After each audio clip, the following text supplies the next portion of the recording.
It was just happenstance, just driving down the road. I did not have an AR. I was in civilian clothes with just 2 teammates and some NGOs, and we got lit up by AK. They shot the tire out. I was driving, and I shot the guy that was shooting at us, and we ended up rolling because they shot the tire. Front tire got shot out, and there was this big ravine on both sides of the road, like a drainage ditch that was real deep. So when we hit that, we ended up rolling and ending up in the air. I was a young guy. I didn't know what the fuck I was doing. I was like 25, 26, somewhere around there. So I was a new guy, FNG. And I switched my mag. I hit the dude pretty much center mass, luckily, what I found out later. And when we rolled, the guy next to me, the captain, was gone. And I was like, where did he go? We're stuck up in the air. I climbed out the window because I didn't want to get out the side of the ambush because there was about 5 or 6 guys walking down with AKs and PKMs or bell-fed machine guns. And I got on the roof of the car and I was like, holy shit, these guys are, they're closing in. They're only like 100 meters, and it was dark out. What's up, guys? If you're on Spotify right now, please follow the show so that you don't miss any future episodes and leave a 5-star review. Thank you. Yeah, did I just hear you saying to Alessi you watched that Manhunt show?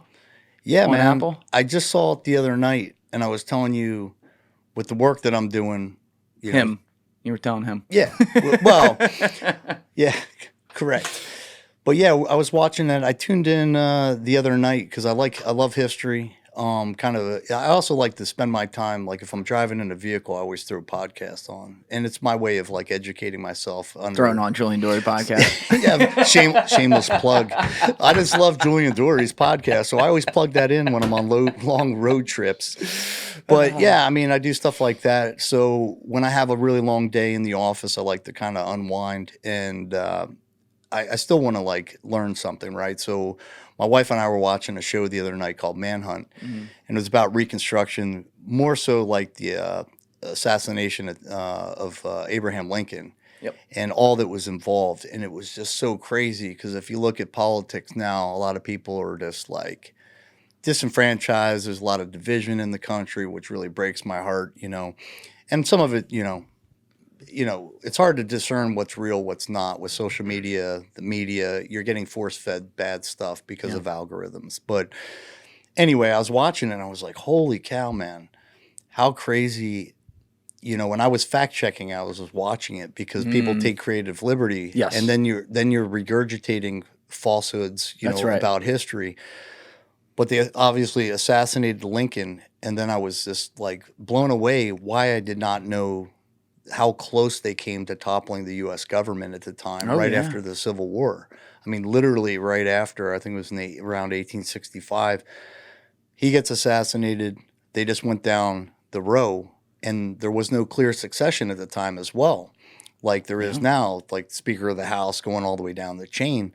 So, and I was also fascinated, they were using almost like biological warfare, according to the show, with, I think it was maybe smallpox. It's the uniforms. In the uniforms. Yeah. So one of the Confederate, businessmen was providing uniforms to the war secretary's men, and it came damn close to fielding those uniforms, which would have really just ensured the whole country would have been in a whole different place than it is today. And it came very close. The chaos that we were on the edge of at all times when that closed in April, and I'll say that in air quotes, in April 65 when Robert E. Lee surrendered, is a part of history that I was actually very, very underserved on. And I've studied the Civil War before. They taught it, I think, very, very well when I was growing up, all the basics of it and things like that. But some of the nitty-gritty of like the continuation of government and everything blew me away because, ironically, I watched that show too. When I had food poisoning in April, I was literally sitting here like on the floor there like dead. I'm like, all right, I gotta watch something today. And I had been studying like Reconstruction stuff over the past month before that. I was reading a bunch of things on it. It was just one of those things I got interested in. And I did not even realize in doing that just how much the assassination of Lincoln, which, as you pointed out, luckily stopped at Lincoln and didn't go beyond that to all these other people within, the higher end of government and effectively take out the Union government. But like that assassination completely changed the trajectory of this country in every bit the strongest way that, say, JFK's did 100 years later, and I would say more, because effectively, you know, Andrew Johnson, his successor, who was an asshole, ended up pretty much undoing all the things that Lincoln and his war secretary, Edward Stanton, who's the main character in the show, who I think he investigated. went by Mars. I couldn't remember Edward Stanton. I'm like, why is he not a household name? Yeah. And then Andrew Jackson, what a bird that guy was. You know, obviously racism was rampant at the time with, you know, emancipation, everything getting passed. But I was so, shocked that he's not a household name, you know, and according to what I watched, Stanton, and what I was fact checking as I was watching it, I was Googling things, talking to my wife, like, it's not a sexy name, but I was like, dude, at least I could name my dog, or someone should name a child after, but I'm like, Edward. It's you like know, Edwin, sorry, all your I think, Edwards. right? Yeah. Isn't it Edwin? It's something Some like old that. school, some old We'll go America with Stanton shit. and Mars. But I'm like, that's my point, is why don't Americans today know who this guy was? And Andrew Jackson's on, you know, our currency. And I'm just like, wow, dude. And we were, you know, kind of going into the education system today. I just feel like it's so poor. You know, when I was growing up back in the Stone Ages, you know, chiseling on tablets. I didn't have a real tablet. I had stone tablets, right? We're like, and I'm like looking at, you know, I have a 20-year-old now who's an 11 Bravo in the military.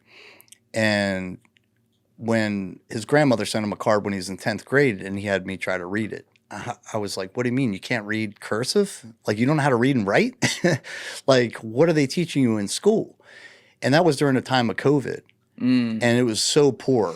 I mean, some of these kids probably have a 9th grade education. Oh, yeah. And not only do you have a poor education, but the topics that they're talking about with history, when I grew up, it was kind of biased probably in one way. And now things have shifted grossly in another direction with critical race theory and all these kind of things that they're pushing in school and narratives.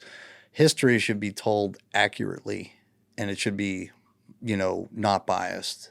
It's always going to be biased on people that are in power, and, you know, I understand that. But there should be very little biases, like when it comes to especially history. It should be told the way it happened, the best way possible during the time. I completely agree with you. Because just like this, if you juxtapose the situation watching Manhunt to today with all the nonsense in the last 10 years, I've just been like I mentioned to you before the podcast started. I don't really like talking about politics all that much because, you know, I want to control things in my sphere of influence and do the most good that I can. And I want to unite people in this country. And it showed back then, united we stand, divided we fall. That is such a powerful statement. And I firmly believe that. And I think we talked about it in the last episode we did together with 2 of them. It was like if you look at 9/11, terrible. The day after, the way people treated each other in this country was the best thing I've ever seen. Yep. It was like, doesn't matter your background, your religion, your race. If you're an American, you'd pass people and you're like, yo, what's up, brother? Yeah, it was kind of like, you know, everybody there felt like there was this unity. In the last 10 years in this country, we've gone radically in the wrong direction. And some things might be fabricated, you know, and force-fed, whether that's social media, the media. There's narratives all over. And I also think the algorithms through social media, like The Social Dilemma, you know, that show really was highlighting anger fuels engagement. Yes. You know what I mean? And it's unfortunate, man, because what I'm doing with Brothers Keeper Veterans Foundation is not only trying to assess, you know, what we do is, you know, clinically assess veterans. We connect them with resources, fund them, and we're trying to curb the epidemic of veteran suicide through those modalities. And there's a lot of them. But I'm also looking at it holistically of what resonates with you might not resonate with me. For instance, we have faith-based programs, and we have one for 20 veterans starting on the 6th of June. And what's cool about that whole thing is I might not be the most spiritual guy, but I want to offer this as a CEO and curb my ego and offer things that I think is going to resonate with a vast array of people with different ethnicities, backgrounds. I don't care about any other the political affiliations, if they're gay, straight, transgender. If you're a veteran in need, I'm like, come to us, man. And I feel like that's the proper way to kind of, approach a lot of different situations in life, But going back to what we're talking about with Manhunt, it was just wild, man. Like, because you see some similarities today because people are freaking out about politics and things now, whether that's Trump, 34 counts as a felony. We got an election coming up. It's just a wild banana. It's almost like a banana republic. And I get people like veterans call me because they paid the ultimate sacrifice in combat. A lot of my friends are amputees, some triple amputees. And I'm telling these guys that when they see this, they get disheartened. I'm like, look, brother, focus on your span of control. And if you can grow that, and that's what I want to do through media right now, is the more influence that I can have and reach people, whether you're left, right, whatever your backgrounds are. I'm like, I want to bring these people together. I don't want to alienate people anymore. There's plenty of people doing all that. There's more people doing that than anything else. There's not a lot of people trying to do. The people that are doing good work don't get the time. And it's unfortunate. Yeah. Well, you raised an amazing point a couple minutes ago, which is that anger is what fuels engagement. And, sometimes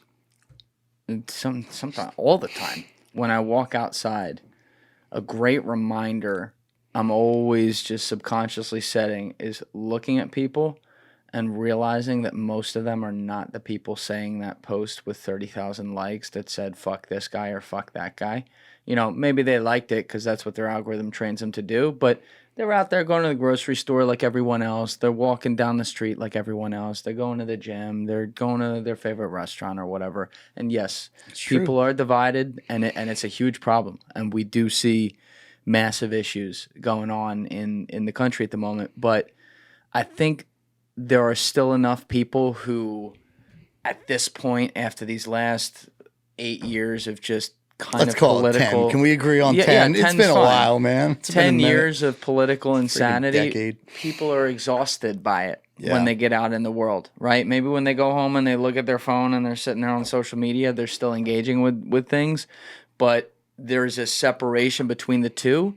And what I hope doesn't happen is that we go backwards again and change that separation because of some of the shit we see that your veteran friends, I'm sure, as you were pointing out, are complaining about because, we're at a point where I think we have fucking horrible choices that are running for offices because the parties are so disunified and so far away from each other, and the worst people run for these offices, and not the least of which is president.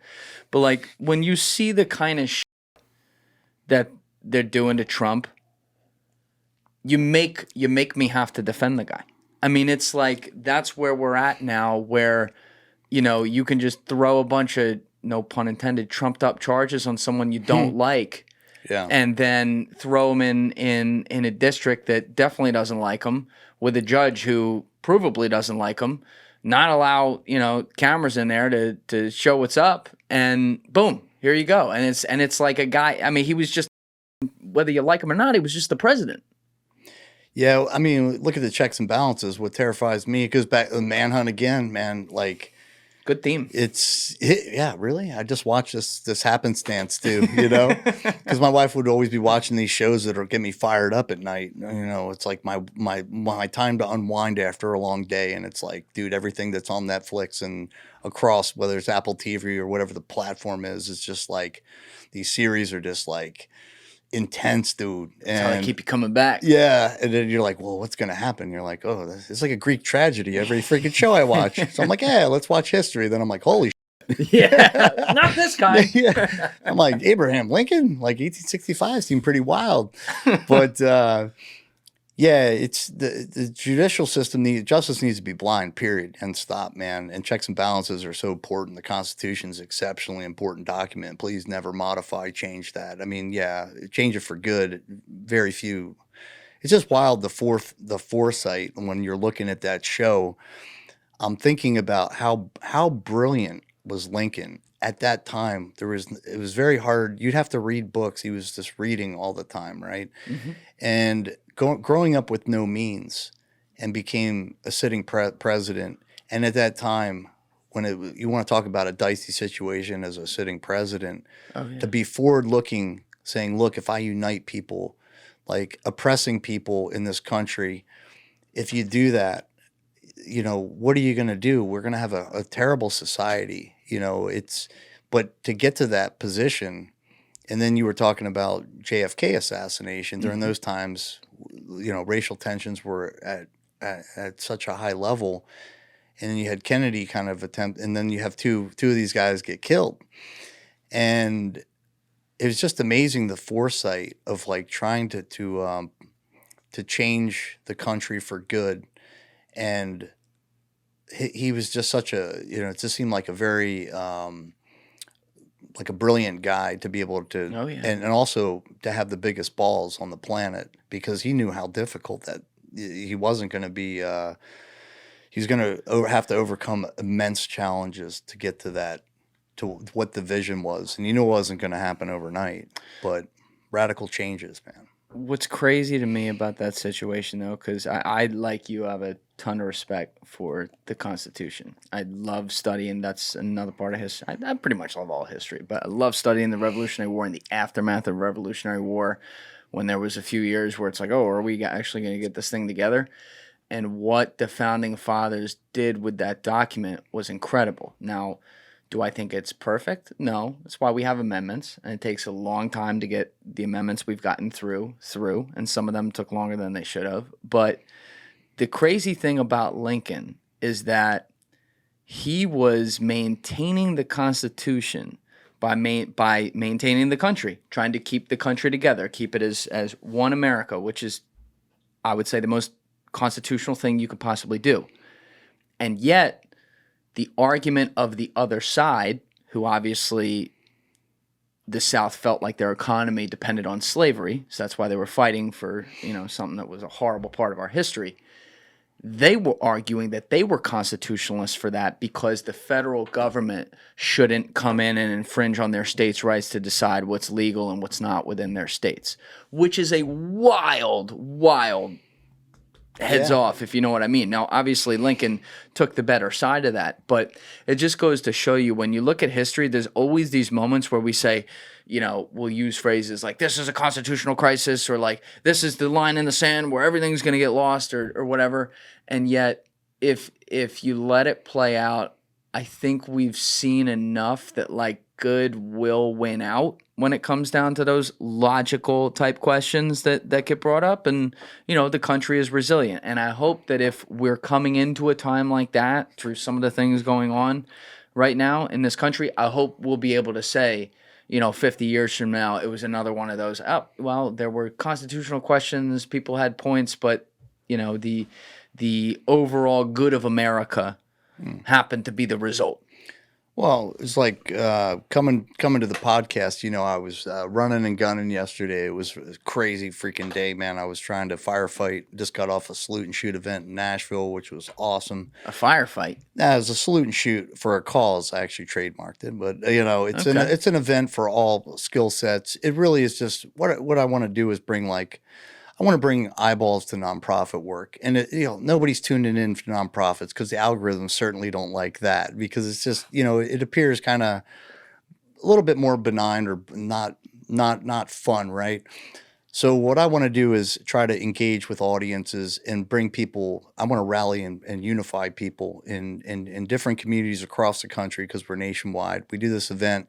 So we have belt-fed machine guns out there. Nice. Next year we'll have miniguns. I had 2 miniguns last year, but we can't pay for the ammunition because it's exceptionally expensive, because you have the war in Ukraine going on. A lot of the ammunition's tied up for that. So I would talk to presidents of some of the biggest companies in the ammunition manufacturers to donate in-kind donations to our company. They can throw you and I'm like, come on, man. It's like 20, 30 grand, man. Yeah. We'll have fun. We're going to mow stuff down. They're making 20, 30K a body in Ukraine. Let's go. Yeah, I'm like, come on. They're like, we're short because you got stuff going on all over the place. God damn it. But we had two miniguns last year, a 7.62 and a 5.56, right? It was on top of a GMV 1.1, which is a SOCOM replacement vehicle. It's a bad, vehicle. And even guys in the military that are avid shooters or, patriots that come out to support, the community and help us fundraise so we can in turn grow and do more good. Guys, if you're still watching this video and you haven't yet hit that subscribe button, please take 2 seconds and go hit it right now. Thank you. These kind of events are fun because even if you're on the range all the time, it's very, very few and far between where you can get behind a minigun or a belt fed. We had a 240 Golf out there on a tripod, and we had a couple of those donated. Some CEOs from some big armament manufacturer would bring out, the best, coolest gear that even some stuff hasn't even been fielded to like SOCOM. So it's just fun. And then, I've got another event coming. So I'm rushing to get here yesterday, bro. I didn't even have my hotel booked. I was booking it while I was getting on the aircraft. And I get in a cab, like an Uber. I said cab. I just dated myself again. Wow. And the guy, I always strike up conversations because I'm always fascinated with people, just try to learn a little bit because we had a bit of a drive. And his name was Muhammad. He's been here 28 years from Pakistan, right? He's just grinding to make he's like, I want to have my kids, they're in college. I'm just trying to help support, he had two daughters, or actually 3 daughters. And just kind of trying to get them a better life. It's the immigrant story, you know? And I said, brother, we're all immigrants here. And he started talking about, this is all going to tie back again into Manhunt. This is like a Manhunt episode. What the hell? So, he was talking about the immigration policies, and we got a little bit into politics, which I try not to do with people because I'm like, I just kind of just want to hear what they're saying, like get boots on the ground. And he's like, yeah, man, I'm just working and grinding, for my kids. I've been here 28 years, and he gets a lot of grief being an immigrant. I said, dude, we're all immigrants in this country. Every single person here except for the Native Americans that were here long before us. Mm-hmm. And you want to talk about somebody who got screwed over. But he's like, yeah, because of the policies, dudes pouring over in troves over the, into the country over the last couple of years. We're a nation of laws. I'm all about immigration, but they got to do it in a lawful way. This is what he's saying. Yeah, we're both in kind of a line there, And I said, yeah, dude. Which brings up, a couple weeks ago, I turned on a news channel, which I go in and out of the news, man. I stay informed. I'm not ignorant of what's going on in the world, but I try not to get like emotionally vested because I want to focus on doing good. So we're talking, remember, like, I don't know, it was a couple months ago, Greg Abbott, governor, I was actually going to speak to him about helping a veteran. Had a meeting set up. Guy? Yeah. And he's in a wheelchair. Anyway, he, I turned on the news channel, and it was like the federal government, he was like trying to crack down on immigration with the state, and the state was like fighting the federal government. Yeah, I was like, holy shit, what is going on now? Is Texas going to succeed from the union? Like, is that where we're going with this thing? So, which is funny because it's like ties into like everything is so, there's a lot of volatility going on across the country, in a lot of different ways. And at the core of it, I just don't understand why, look, man, I'm 100% for immigration, legally. And, what's the argument? We just can't have, you guys probably see it up here in New York. I mean, they're just busting people up, and it's stressing systems. I understand why he's doing that. And they don't, pay into the system for roads and education. A lot of us work our butts off, and we get smashed with taxes every year. So, yeah, man, as long as you pay into the system, awesome. Yeah, you mentioned a little while back, maybe it was right before we went on camera. I think it was when we were already on, but you were talking about how right after 9/11, everyone was so united. And, that was after a very contentious election, too. Obviously, that had been about 8 months before, and that went out the window like that. Seems like it. And I get real nervous when we bring that up. It's a great point to bring up, but I get nervous whenever we do that because the connotation is you need some sort of tragedy to bring everyone together. You need some sort of common enemy to bring everyone together. And you know, I hope to God we don't have something like that happen. But when you look at history, you know, it does unfortunately certainly feel that way. Like we go through these long lulls once you get 5 years, 10 years, 15 years after whatever the latest crisis was, where, you know, maybe we get too comfortable in society in certain ways. Maybe then people don't have enough upside to earn, stuff like that. They feel like, oh, I deserve more. And they might be right in some cases for sure, that, you know, the complaining starts to turn inward on each other to the point that then it's like a reset button is hit every time. Yeah, it's a cycle. You've seen, you know, maybe on the previous one we talked about the quadrant, you know, weak man, strong time, you know, that whole Yep.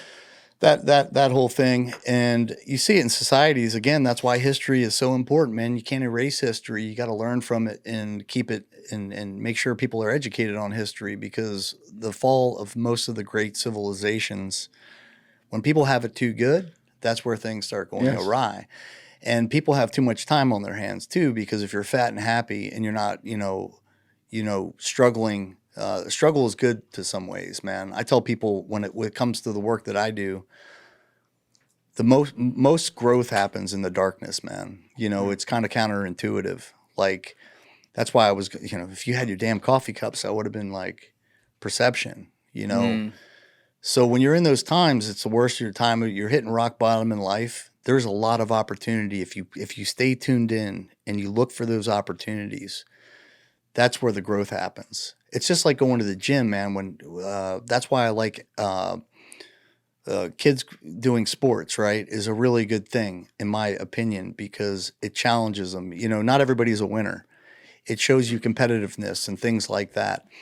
And if you're grinding in the gym, man, you do the hardest workouts. You know, if you're doing whatever the sport or modality is, when you're sore and you're in pain, you're actually it's forcing you to adapt and move to the next level. You can't be the world's best anything if you don't suffer. Yeah. And when I suffered with mental health challenges, had a gun in my mouth 100 times a day, a year I went through that for nearly 13 years of my life while I was working full time and just trying not to check out, trying to convince myself. There was a French philosopher. I was reading an article on the plane here about a French philosopher in the 20th century that was talking about, should I commit suicide or have a cup of coffee? You know, and it's because a lot of us have this like dark sense of humor, you know, so that kind of stuff, I totally get it. You know, a lot of people don't understand, like, that's a coping war is absurd, man. Like, and a lot of the things that the servicemen and women go through in combat is it's really absurd, and you have to laugh about it almost at certain points, because all the tenets that you're grown up with, you know, and you're taught as a child how to be a proper person in society goes out the window almost instantly in the worst situations, you know. For instance, like it's like the 10 Commandments, you know, thou shalt not kill, or treat others like you treat yourself. Mm-hmm. Well, you got to turn that switch off in some cases, and it's unfortunate. So when you come back, men and women that are in those situations really struggle to fit in. Because so many people come to me and are like, man, people just don't understand. And I'm like, I know, dude. Like, I totally understand. I've been there as well. I didn't feel like I fit in society. You know, say you're on an ODA or an A team, and you're in some of the most crazy situations, firefights against hundreds of people or whatever the thing is. You get blown up. And the things that you see doesn't translate. The things that get you that keep you alive in combat get you killed as a civilian is what I like to tell people. That's so then you transition out and you're working for an 18-year-old at Home Depot when you just got, like, you were doing the most crazy things and seeing the most wild things and people struggle with that all the time. And that kind of leads down that path of people, just having a difficulty that is not fitting back into society, you know. When you initially got in, though, basically as a kid, essentially, you know, you wanted to see the action, Oh yeah, man. Yeah, you all of you. I've never talked to a veteran who did not say that. And it's not like you can know what that is until you do it, but something about then being there, as high stakes as it is, and as traumatizing as it is, when you're watching sometimes your brothers get killed right there in front of you and things like that. Like, there is something about that.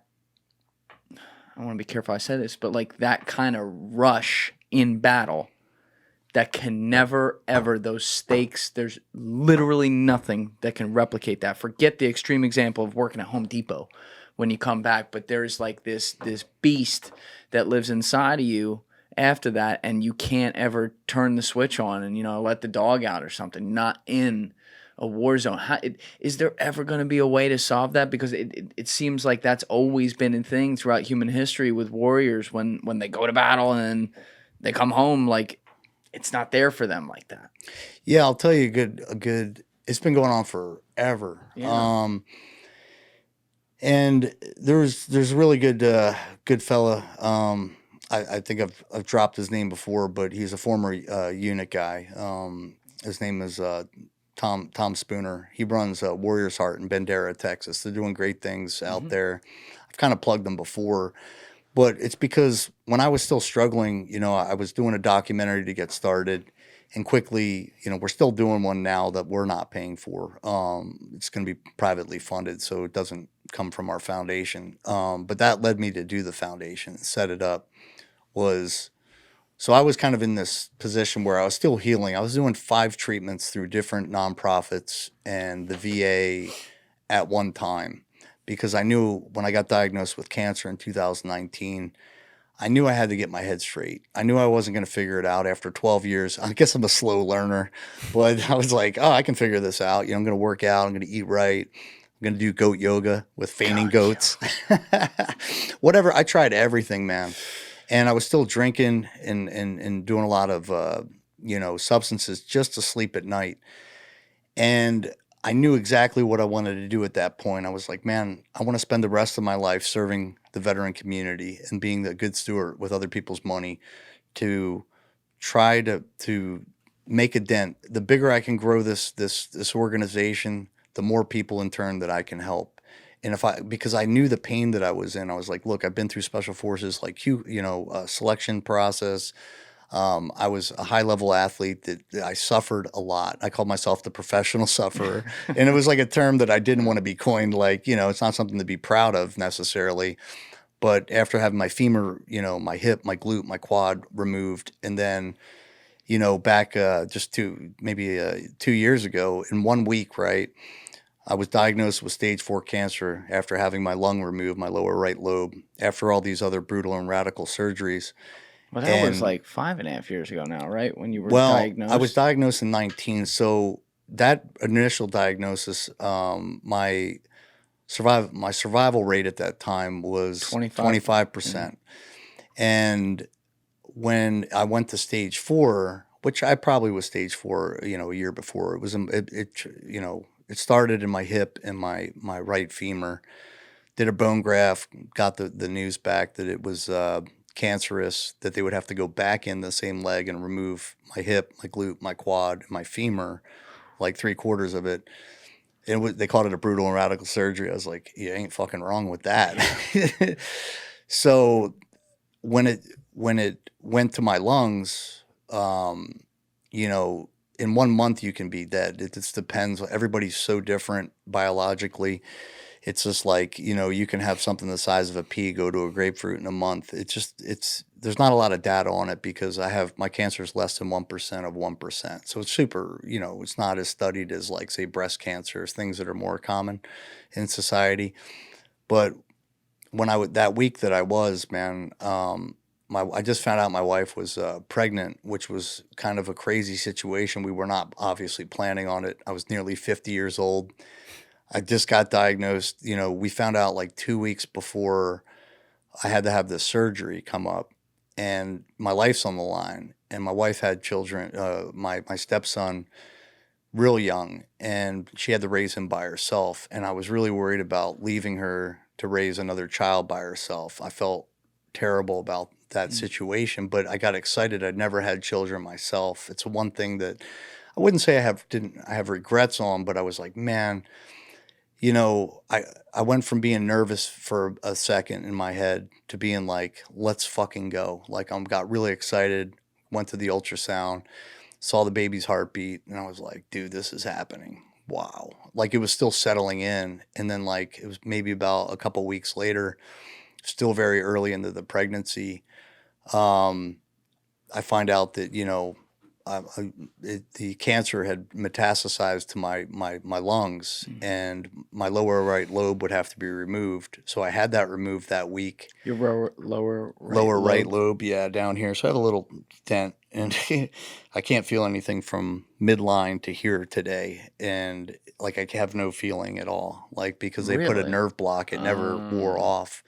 So it's a problem in the gym, like with a lot of things. I have nerve pain. Like, if I do this, like just brush my hand, it's super painful. But if I press hard, it doesn't hurt. This is weird. Oh, that's interesting. Yeah, I'm still trying to figure that one out. But then that week, I get the surgery done. They're like, yeah, you're officially stage 4. And then I find out my wife lost the baby, like, and that was 1 week, dude, of my life, right? I've been through a lot of absurd things, and I felt so horrible, like, but I kind of talk about resiliency a lot, and I kind of went right through that. I was trying to be there for my wife. She took it exceptionally hard, and still, we just had Mother's Day. The baby would have been 1 this Mother's Day, and in this February. So I didn't, you don't want to pick that scab. I don't want to bring it up. So it's just hard. It's real personal, and I probably shouldn't talk about it publicly. But what it's about is resiliency too. You got to put the work in, man. And had this happened like 5-10 years ago when I was still struggling, it might have been a really bad situation for me. Like, meaning I might have checked out, because I feel like I don't know, you're not in control. But tying it back to, the commonality with history we were talking about. So I go to Warrior's Heart during this time. I was kind of setting the stage of, like, my mental health wasn't in the best position. I was doing better, I was kind of moving in the right direction, but I wasn't where I should have been. I was still suicidal, still battling depression and social anxiety. I could never do a podcast back then like this. I would have been terrified. It was just weird. So I go to Warrior's Heart, and Tom Spooner, I spent about 12 hours with the executive leadership of Warrior's Heart trying to understand what they do for veterans. And he takes me out to this Native American burial site that's out there in Bandera. And they have a circle where they had a fire.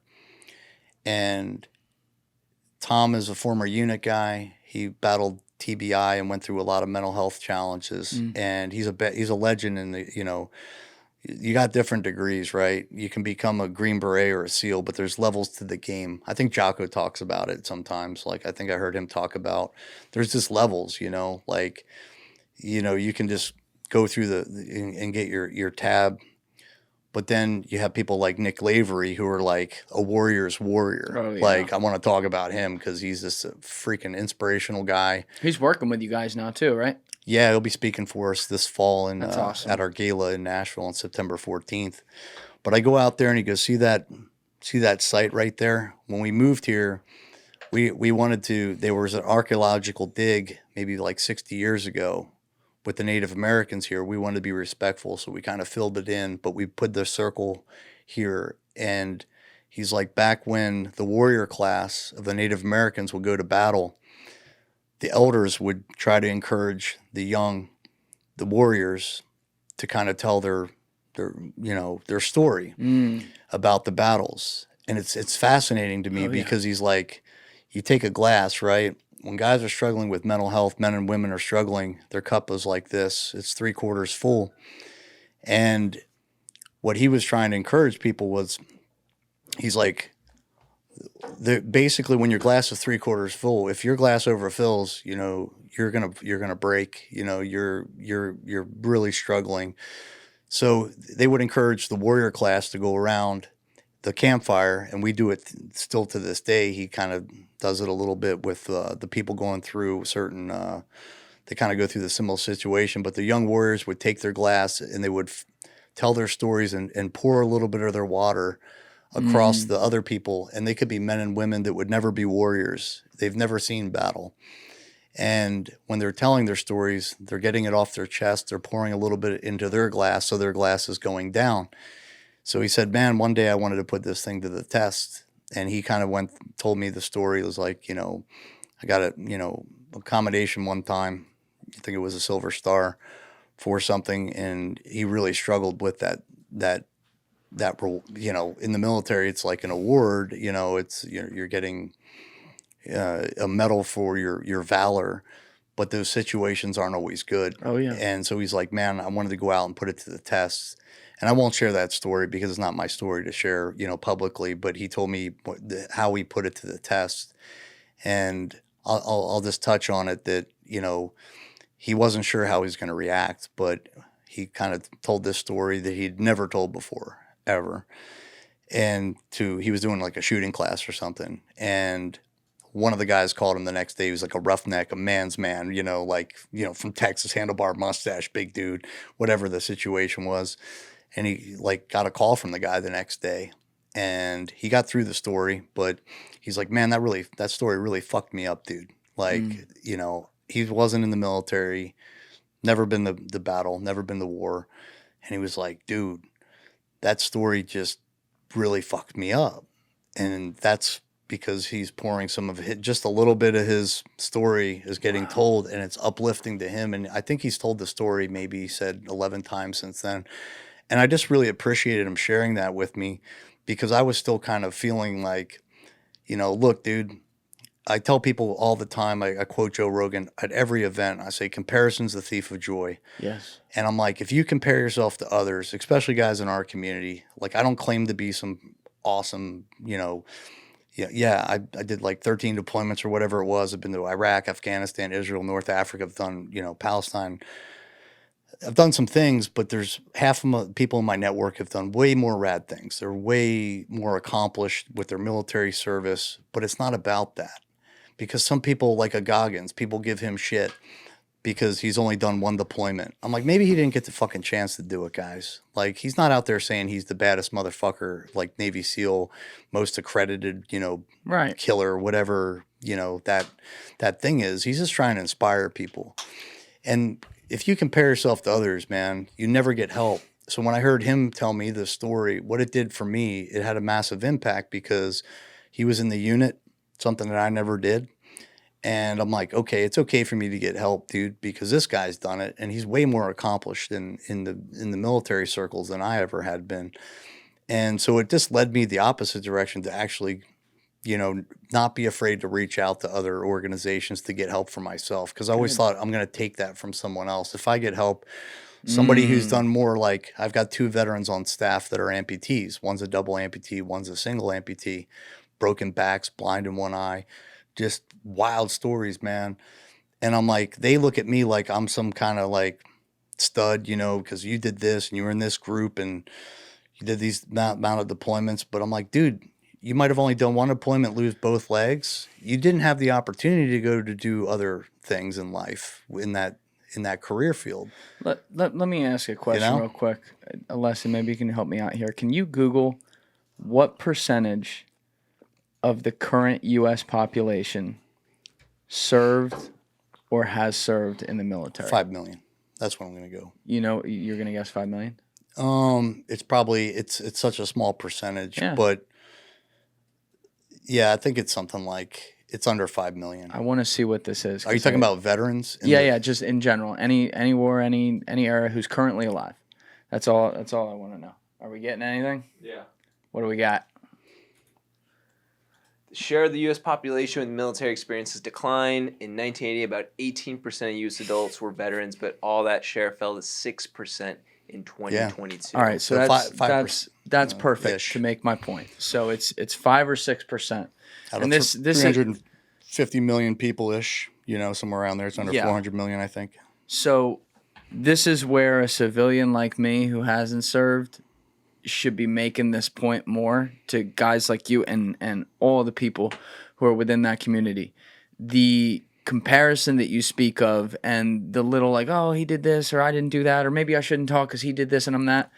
you guys are such a small percentage of society that in today's times, since, after Vietnam, elected to go do that and serve the country, not knowing where you were going to go, what you were going to have to see, what you were going to have to do. Obviously, there's some people who are insanely great warriors that kind of are the best of the best, but still, every person in there has done something that, like, I never did, Alessi never did, most people never did, to serve the country and protect the freedoms we have. And so I say this because when I see the military internally from the outside, when I see them having their little battles about, well, you didn't do this or you didn't do that, it kind of breaks my heart to see it, because it's like you guys have such a special thing and such a special bond that brings you all together, and you shouldn't be more worried about who saw, how many legs fly off from an IED versus the other guy who didn't. It's a very, and I'll use this word, it's ridiculous in some cases, and I've seen it, by the way, on a personal note. Like, I've seen the dark side of the military eating their own with my friend, with my friend Joe Tedeye. What they put Joe Tedeye through for 8 years with no facts whatsoever was horrible. They shouldn't do that, man. Yeah. Because it doesn't look, man. That's the point.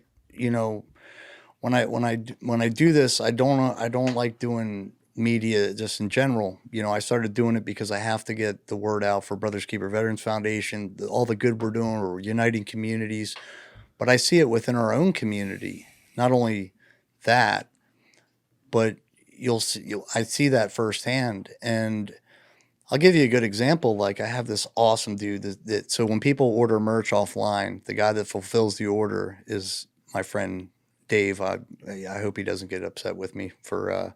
I just love the guy. He's one of the nicest people I've met. And I just stumbled on him. I talked to a local military group. I said, hey, man, they had me speak to everybody. And these are all retired sergeant majors, people, some of our career, but there's about only 30 people there.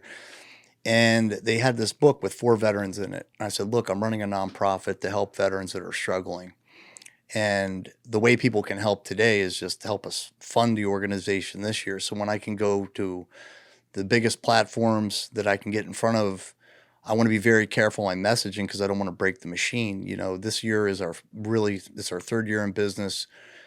Next year, I want to be able to go on a platform and say, if you're a veteran, you come to BKVF. BKVF.org, just Google it, write help at. We got you from there. If you're strong enough to do that, we got you. But with Dave's situation, this book had 4 people. 1 already committed suicide. I said, dude, I need to call these guys. They all live local to me. I want to be more involved in the local community. Previously, I've been a bit of a hermit. I didn't leave my house. I had a lot of social issues. I'd go to the gym, go to the grocery store, go to work, and then I'd come home. I didn't want to be around people whatsoever. And now that I'm coming out the side of that with this, this amazing thing to kind of do good work, I bumped one of the 4 dudes was this guy. So I met him, talked to him. I said, bro, he goes, yeah, I played, he was 6'8". He's a white dude. I only say that because, you look at the NBA, a lot of tall dudes, whatever. I'm not trying to freaking stereotype. Don't freaking troll me for everything, man. No one would have. Yeah, you said okay. that. I know now I'm just freaking highlighting it. But he's 6'8", 240 in high school, dude, right? So he plays college football, college basketball. He's like, I wasn't a very good athlete. Plays for Redskins for 2 years. Walked on. Yeah. I was like, well, you're a pretty good athlete. I was a really good athlete growing up, but I could never play college football, bro. For a lot of reasons, let alone the Redskins. He was like, well, they weren't very good at the time. Very self-deprecating. And that's part of one of the things, right? So I'm like, well, that's pretty rad. And then in 1993, he joins the military shortly after.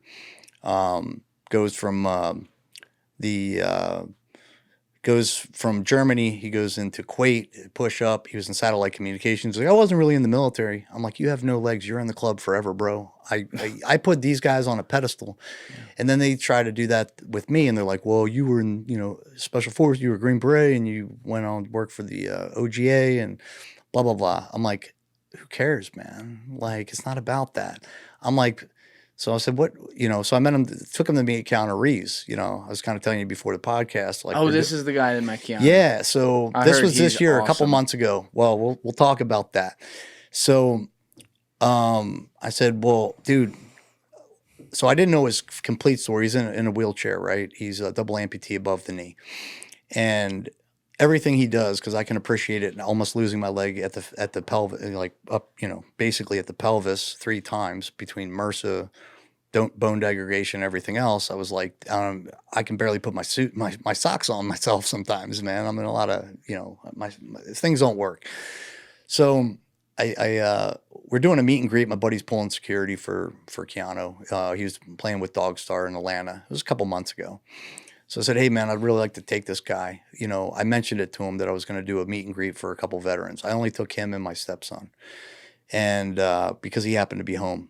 And, he knew who John Wick was, right? I was like, finally, I'm not that old where you don't know, like I'm dropping like, hey, do you know who Humphrey Bogart is? Like, who?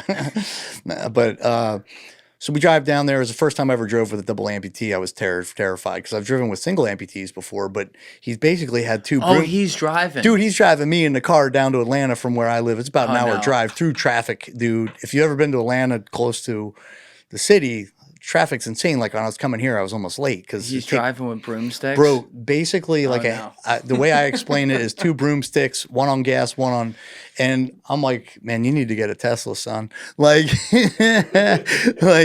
so he's like throttling, and I'm like, wow, this is wild, man. The things he has to do.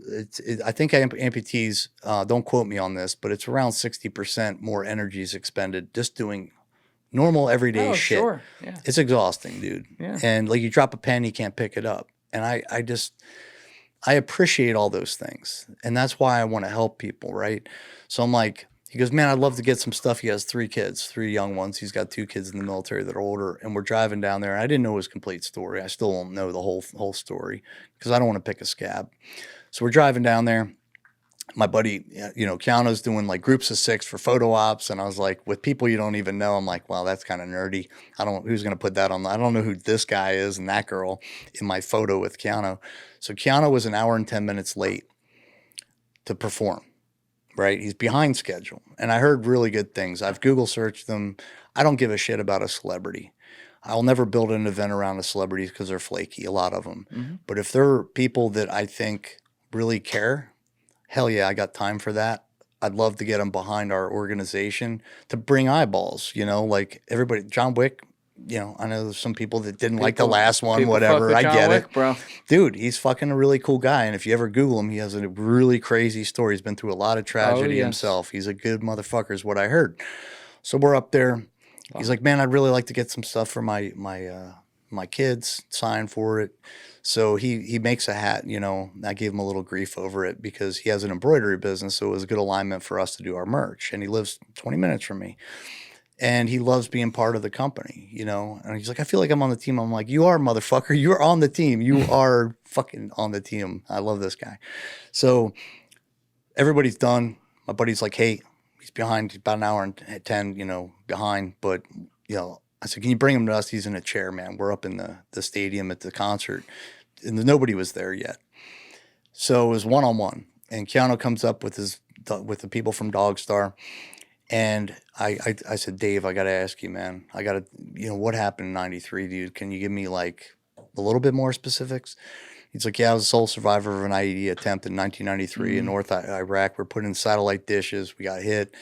And I lost both legs below the knee at the time. One was just hanging on by threads. The other one was gone. I was like, how the hell did you live back then? Because we didn't have TCCC like with tourniquets and things. The training that we now have is so advanced, even for dumb people like me. Like I can throw a tourniquet on and plug holes. They didn't have any of that? Not as advanced as 2003 through 2020. It just kept, because it was happening all the time. That's why we had so many people lost in like Vietnam that could have lived. Yeah. They couldn't get the people quick enough. They didn't have the life-saving technology and training. So he's like, yeah, man. So people threw, tourniquets on, belt, basically whatever they could do. I was like, you're so lucky to be here, bro. So I tell Keanu. Keanu comes over. He makes him a hat. And he put Keanu on the back. That's what I gave him shit on. I'm like, dude, first of all, he's famous as fuck. Number one. And number 2, he knows his name. Like, I was like, dude, that's so great. So, dude, he kind of, like, Keanu teared up, dude. Like, he spent about 40 minutes with us and was not rushing. like had most celebrities that are a lot of I'll say more the majority are gonna be like, hey dude, I gotta go, Yeah. because they get annoyed, it's annoying, dude, to have people coming after you and want autographs and like they got a life too, man. Like leave them the fuck alone. And that's why when they come to our event, they like working with special operations because we just let them. If they come to a shooting event, for instance, it's like they get treated like a normal person. Yeah. It's like hey, if you guys want to do photos, we'll do it at the end. Just leave them alone. Let them have fucking fun and be a human being. Mm-hmm. So super fucking good dude. Confirmed how awesome that guy was, and he took a bunch of photos and signed everything, and I've heard amazing things super about him. guy, and Dave's just a super exceptional guy. Then he goes on to start a satellite communication company in Nashville, sells it for tens of millions of dollars, walks away with large sums, multi-million dollars, right? He spends it all trying to walk again. They made him 6'8". He fell off of it, his prosthetics in a bathroom. He got MRSA like I did. And luckily for me, I knew what it looked like from doing jujitsu. That's the only reason I have this leg. I was one day from complete amputee. Yeah. And so I really identify with these guys, even though I'm not an amputee and I didn't have this happen in combat, to be clear. I mean, you have like I got titanium. Yeah, like, full titanium. Yeah. Pretty close. It looks like a dildo on one side and a knife on the other. I usually just say the knife, but then everyone's like, it kind of looks like a dildo, like in your hip joint. But that was a really cool event where, that's what I'm talking about is like, I only want to surround, I live in this world of just, we're talking about geopolitics and all the things that are, I'm like, if I can grow the sphere of control, or sphere of influence and unite the left, the right, gay, straight, transgender, all branches. We serve all branches, men and women. And I wanted to be clear because we have 4 special operations guys on our board of directors out of 5. We're all veterans. Wow. I chose that board strategically because they're good friends of mine. Most are career Green Berets, and one's from the unit. Who's on the board? So I got my buddy Rob Vaughn. I've known him for 28 years. He was basically a Green Beret for a large majority. Then he did 13 years in, kind of working for the other group at Bragg, and a really good dude, very humble guy, very quiet, and he's been injured several times, shot several times. Doesn't really ever talk about that type of service because he's that guy, quiet professional. Probably going to get mad at me for this. And then Andy Lang, he's 25-year Green Beret, mostly spent in 5th Group at Fort Campbell. He owns a Leatherwood distillery, true patriot, good guy, equal opportunity kind of. He just says whatever comes to mind. He's a great dude, does a lot for us through his contacts with he's friends with Kid Brocks of the world and Seether, Sean, and just because of the Nashville scene, he opens a lot of doors for us. Then my buddy Ron Griffin, who ended up saving my life, my first suicide attempt, he worked for me in SF, brought me into OGA. He was working overseas, brought me in. Then he founded Indigent Armor Vehicle Company, which I ended up becoming the general manager of. We sold that for $35 million in 4 years. And then we transitioned from that. He went on to a Christian, he runs Shepherd Fold Ranch out in Oklahoma, helping kids through his nonprofit. He's been doing that for about 12, 13 years. Got some great people on there. Yeah, and he went there as a kid. His mom died of cancer, and he went to that camp as a child. So when he got out of the fray of all this nonsense, he wanted to give back like we do.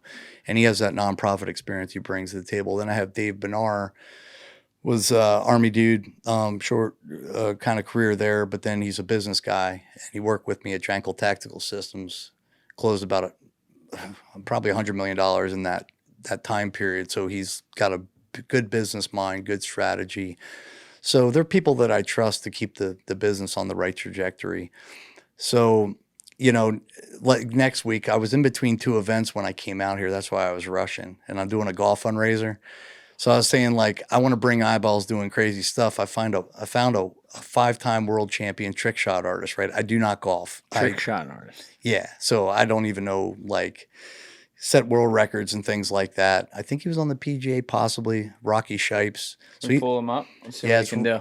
Yeah, look up him. He's going to do when we open. I like to connect at our events. The biggest thing to me is I want to build relationships, not just shake people down for their hard-earned money. I want people to come out and see firsthand the men and women that serve the country that have paid the ultimate sacrifice. That some people come that are struggling, but I'm trying to get more involvement on the corporate side, the big name people for like our gala in September. Yeah, absolutely. You And need that.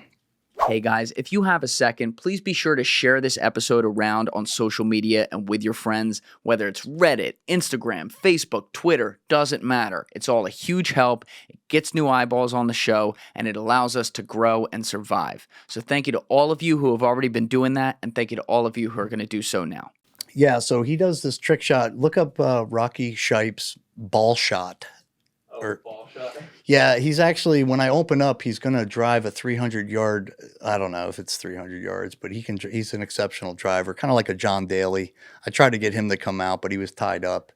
He Oh, does. little lawn dart John. Yeah, I met him last year briefly, and I got his contact details. I was Does like, he remember you?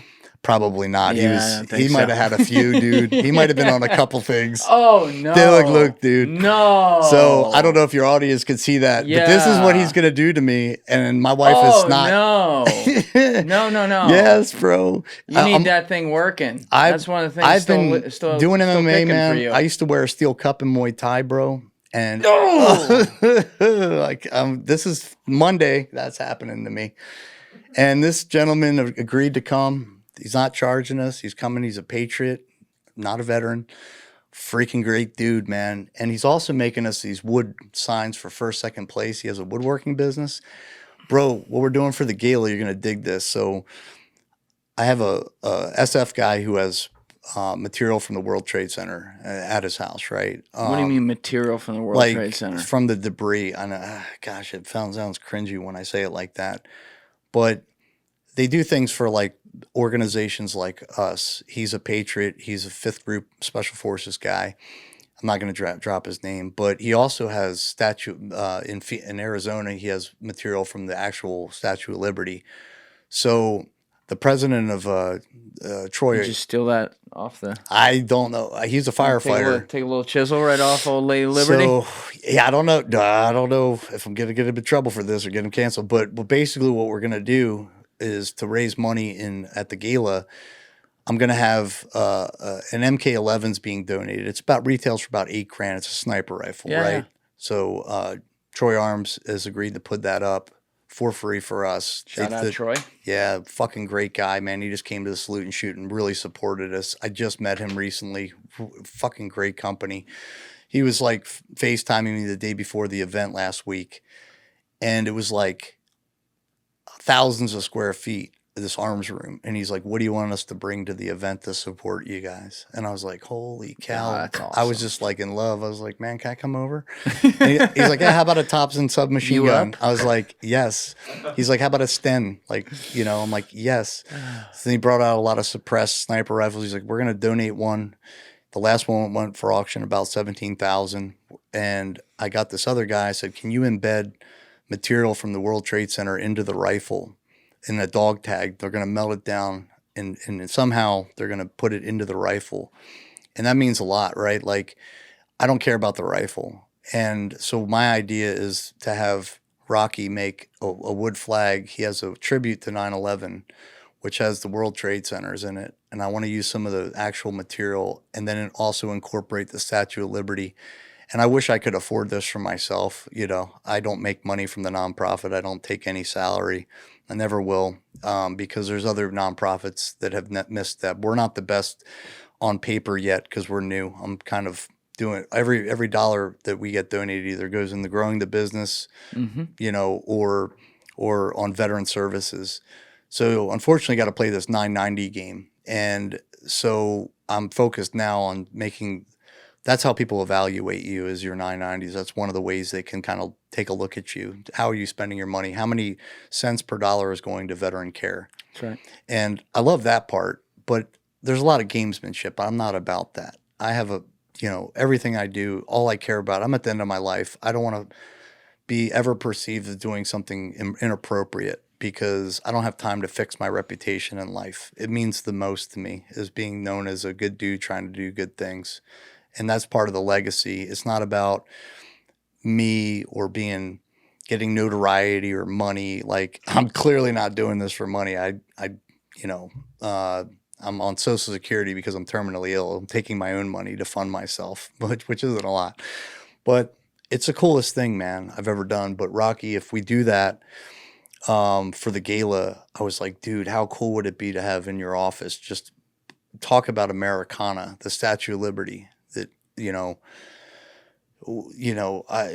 it's just a part of American culture and immigration, the things we're talking about. Dude, I just tied it into Manhunt again. And then the World Trade Center, which was a pivotal part of my life. And, dude, I know all the people are like, well, I'm not look, somebody just called a guy a warmonger the other day who's a double amputee. He's missing. I just worked out with him Friday. He's coming to our golf event. Really. Why'd they call him a warmonger?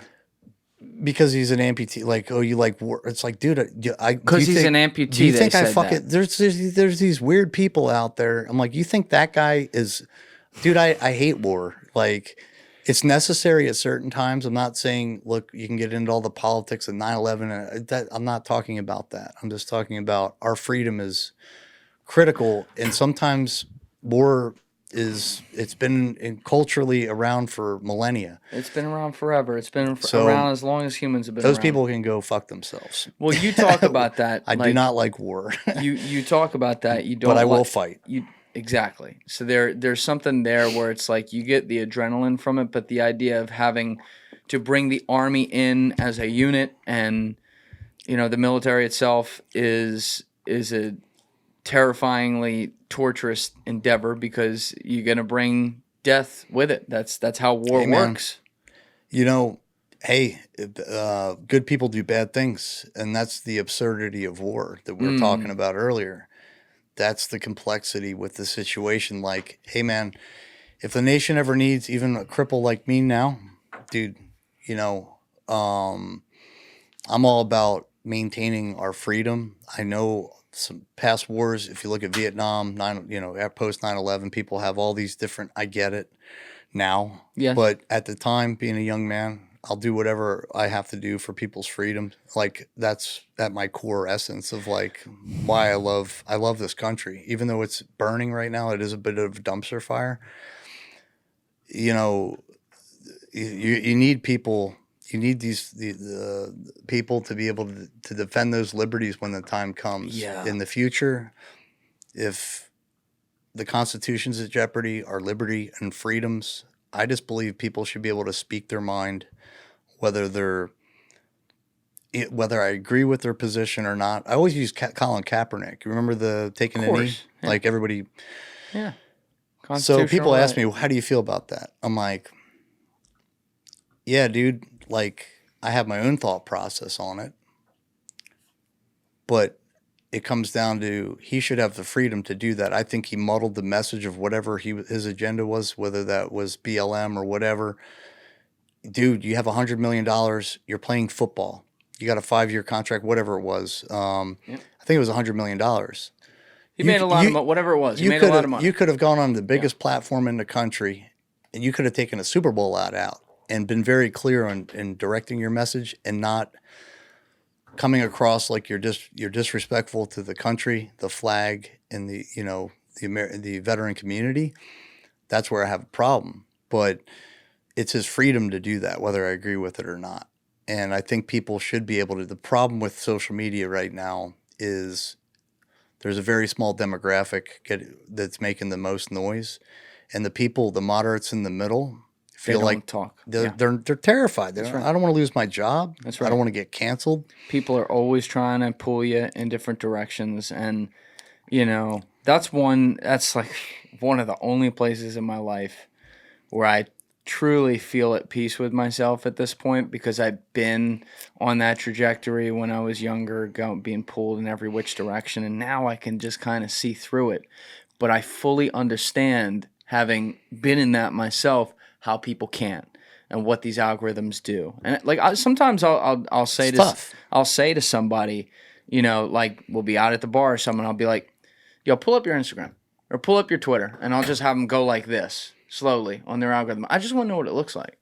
I want to see what they're being fed every day, especially when I hear them talking about certain things. I'd love to know like where they're getting that, and then I see it, and it goes back to what you were saying about the social dilemma. It's just programming on people. And actually, you know, as a veteran and someone who did so many tours, and I do want to set the deck here at some point. We'll get to it. You've been mentioning some of the things that we talked about in episodes 136 and 137 when you were here in December 2022. I think we put out that episode. You made me cry in one of those, man. What's up?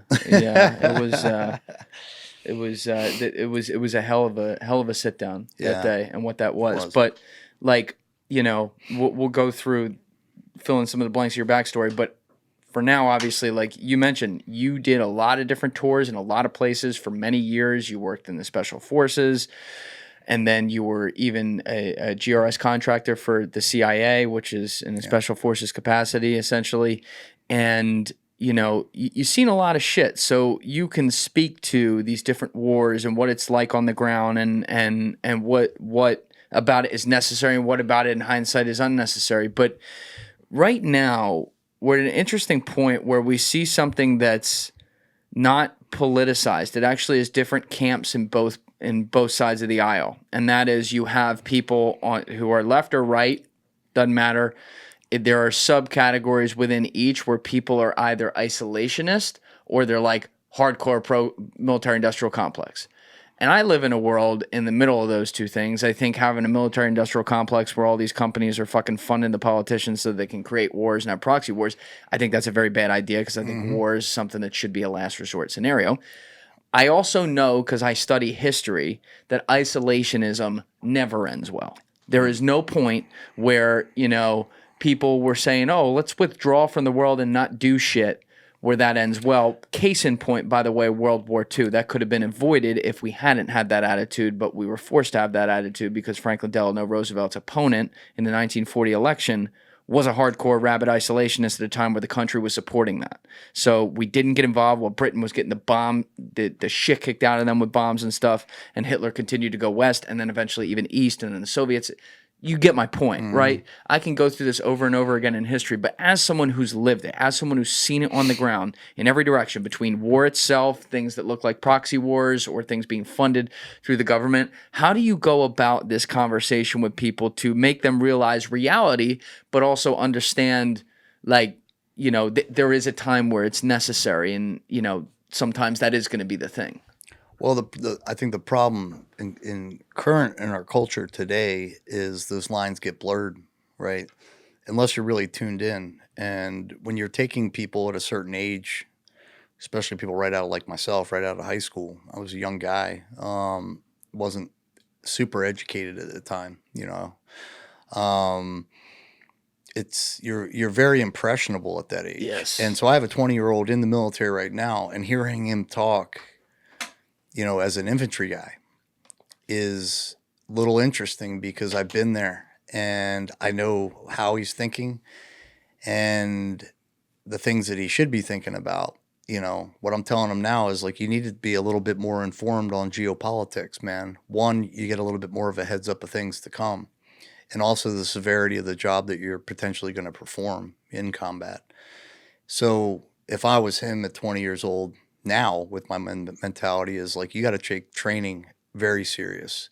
The guys on the left and the right of you, the reason we're so bonded is because you get to know people at their essence, man. Because, you know, I use an example all the time. I know I'm not really answering your question straight up, but No, I see where you're going. You know, when you go to a bar, right? Everybody has been, you know, this probably tuning in has been to a bar, and your friend, you know, you kind of like in that bar fight situation, like I'm going to kick that guy's ass, right? And you're like, dude, I've known this guy, but have you ever seen him in a fight? And maybe you haven't. So the words don't really carry a lot of weight in the circles that I run in, even to this day. If somebody says they're going to kill somebody, like, I'm like, holy shit, this might be really serious, dude. Or I'm going to kill myself, or I'm going to kick the shit out of somebody. When you're in these situations that are so absurd in a combat setting, and you've seen these guys actually enact violence in, any means necessary type of situation, when you leave the service, those words actually hold weight and water, and there's a huge difference. And because you've been in the most crazy situations, so you get to know people, those individuals more. It's not about the bravado at times. It's like you actually know what somebody's truly about at the core. And because you're in the most unique situations that never can be replicated in civilian life, it's just very rare sometimes, but usually you'll end up in prison, for doing something that in combat might be a day-to-day activity. That's right. And that's why I think our community is so tight.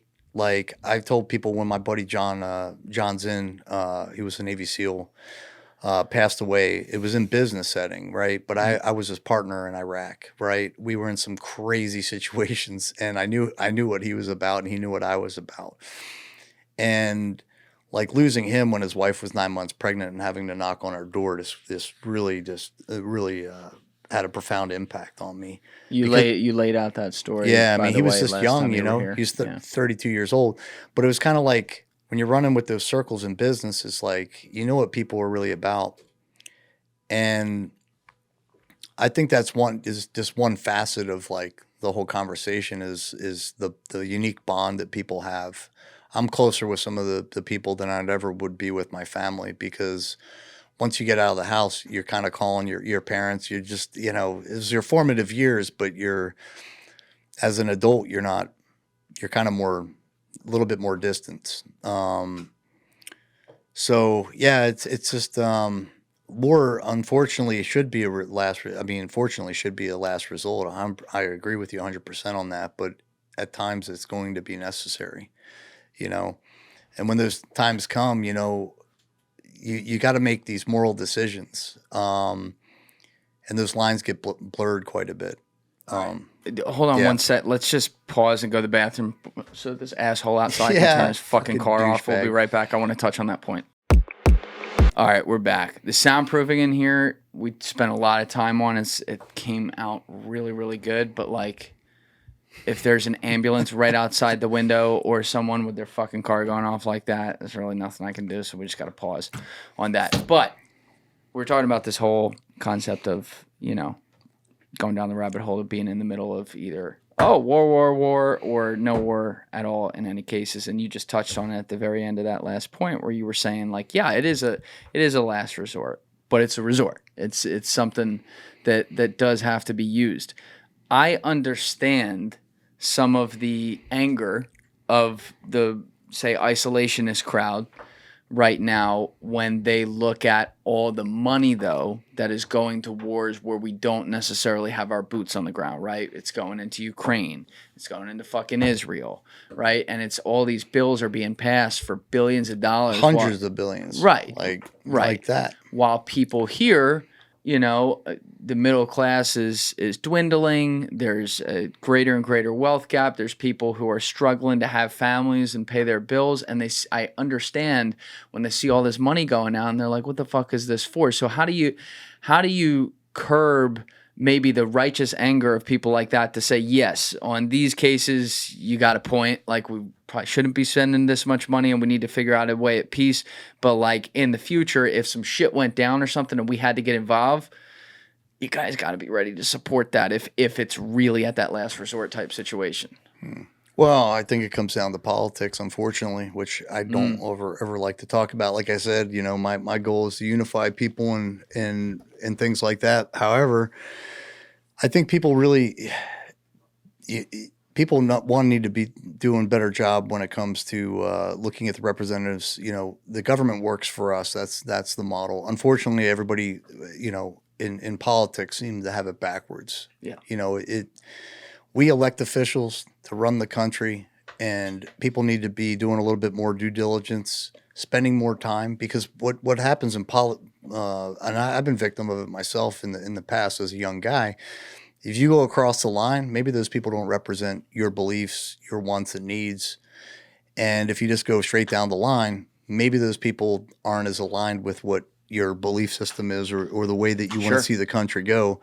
That's number one. I don't know, is doing due diligence, actually taking the time to get out and vote, and especially local stuff. Like, everyone's busy, man. There's some times where I haven't voted, for local elections, and I don't even know who my representatives are in my state. That's important. But then you go up to the federal level. One, we don't have good options. Look at the elections right now. We're stuck with the same types of people. That one's a hard one for me to kind of weigh in on as far as what's the fix for that, to get better representatives for us to represent this country that would be more making better decisions. Because part of me is an isolationist in the sense of we're a nation of laws. We need to take care of the people in this country because we have a great country. Sure. When we're spending hundreds of billions of dollars on other causes, and that's why I'm trying to combat, raise awareness and destigmatize veterans' mental health, because the federal institutions that are supposed to be doing this are not doing a very good job. Therefore, we need private institutions or nonprofits to come in and firm that up. And it's out of necessity. It's not, they're just failing. The VA, they do some good things well. I try not to just slam on the VA, but if you talk to any veteran that's been through it, like myself, there's a lot of things. Why is that money, $100 billion goes over into Ukraine, another $100 billion, another one, Israel? You go across the board, that's an absurd amount of money that could be going here into our country to do better things. So it's a complex, situation when it comes to the solution. But I mean, it starts with, people being informed, doing due diligence, actually going out and vote, because a lot of people don't do that. I mean, I'd be very curious on what percentage of this country is actually taking the time to go out, to kind of weigh in. I don't know. Yeah, I make sure I go do it. And there was one election, I talked about it on a podcast with John Lebecki back in episode 114, but there was one election I on purpose did not vote in, and he actually had a really good argument that changed my opinion on even that, like where that was like a protest, like not voting, because he had lived through something that you probably saw a little bit as well up close in some of your deployments, but he lived through like when the Iraqis got their voting rights back and what a big deal that was. And he's like, I don't give a fuck who you vote for, go in and vote none of the above. And when he said that, he's like, there's nothing wrong with writing that in. And that's actually like what I've been doing. But I do think when it comes to local elections, it gets a little tough because, people, including myself, we do have lives. We got things to worry about and shit. I'd be lying if I told you I could name my fucking alderman. I don't even know what an alderman is. The way I look at that is, like, I go outside in Hoboken. The streets are clean. Every time I see a little problem, like I remember last fall, I started seeing on my walk on Sinatra Drive, there would be rats going across from one side of the cement towards the river by the trash. I was like, ooh, starting to get a lot. And the next thing I know, I don't know who the fuck did it. I don't know what politicians were responsible, but there was like a thing in Hoboken where you reported the rats or whatever, and they were gone. Like, I literally haven't seen them since. I'm sure there's a few out there. But like when I see stuff like that, I'm like, okay, whoever the fuck is in charge right now, they're doing a good enough job. I don't know who it is. I'm not going to worry about it. That said, like, if I went out there and shit was falling apart and there were problems, yes, I would probably take the time to learn who my people are and go vote for someone who could do a better job. So I think there's a balance there. But when it comes to our government and the people who are legislating at the top end, especially on a national level or at the top of the state level, like governors, stuff like that, I think you're right. There's a responsibility for most of us to try to take the time to at least know some basics on like what they're doing. And if there's an option on there that you think is best, that most closely aligns to what you think your priorities are, vote for them. Yeah, I think, for me, I'm not an expert in the field, right? So I try not to kind of weigh in too much because if I don't have a solution, I don't like to complain about the issue. But there's several issues that are things that everybody, even that's listening, can do and make changes, right? Like one, man, you're getting me on the hot button topics, but there's nothing hot button about this. You're fine. One is, if you look, the things that concern me is the slow burn, You know, you ever see that 1984 interview with the was it KGB? I can't Oh, remember his yeah, name. yeah, I yeah. should know his name. I always forget his goddamn name. I've but watched yes. it several We times. will beat America from the bottom, And and they will slap it, or whatever the fuck he said. You know, Yeah. that was kind of man, nailed it. And I think there's been, you know, that strategy. One of my concerns is with is the education system. I think we touched on it a little bit with colleges is a good example. Yeah. I think, you know, colleges should be a place where young men and women coming out of high school learn to sit across the table and become critical thinkers for themselves, not being indoctrinated to some nonsense to kind of pollute their minds. They need to be free thinkers, man. Free thinking and critical thinking is a skill set that everybody can work on that's listening to this. And that drives, you know, better candidates and things like that, because you're thinking for yourself on whatever the topics are in the world and potential solutions for them as well, because you're thinking outside the box, you know, as a problem solver.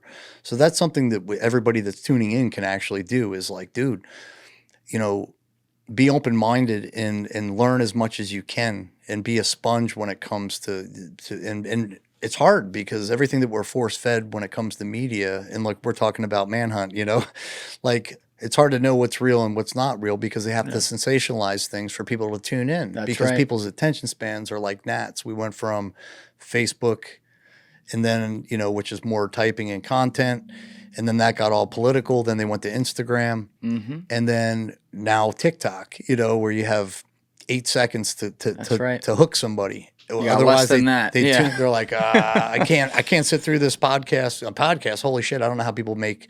You know, we're talking about Sean Ryan has a good platform. I love some of the awesome stuff. The content that he puts out, but some of those podcasts are 4-5 hours. Like, who's tuning in? Like, I will sit through that because I learn a lot of stuff about people, their experiences, maybe some good takeaways that I can apply in life. The second thing that I think people can change, which has been talked about, is the demasculization of men in the country.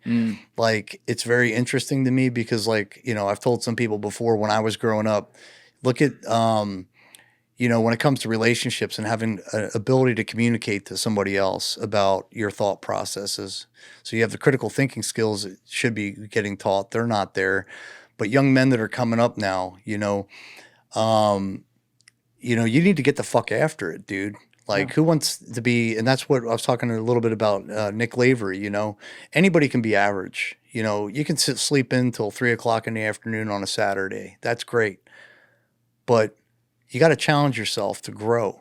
Like I was talking about earlier, it's like you got to suffer a little bit to do exceptional things. Who the fuck wants to be average? Everybody wants not to be average, but if you're sitting on a gaming station for 30 hours a day, you know, you're not educating yourself. You're not going to the gym and working on your body, your mind, your soul.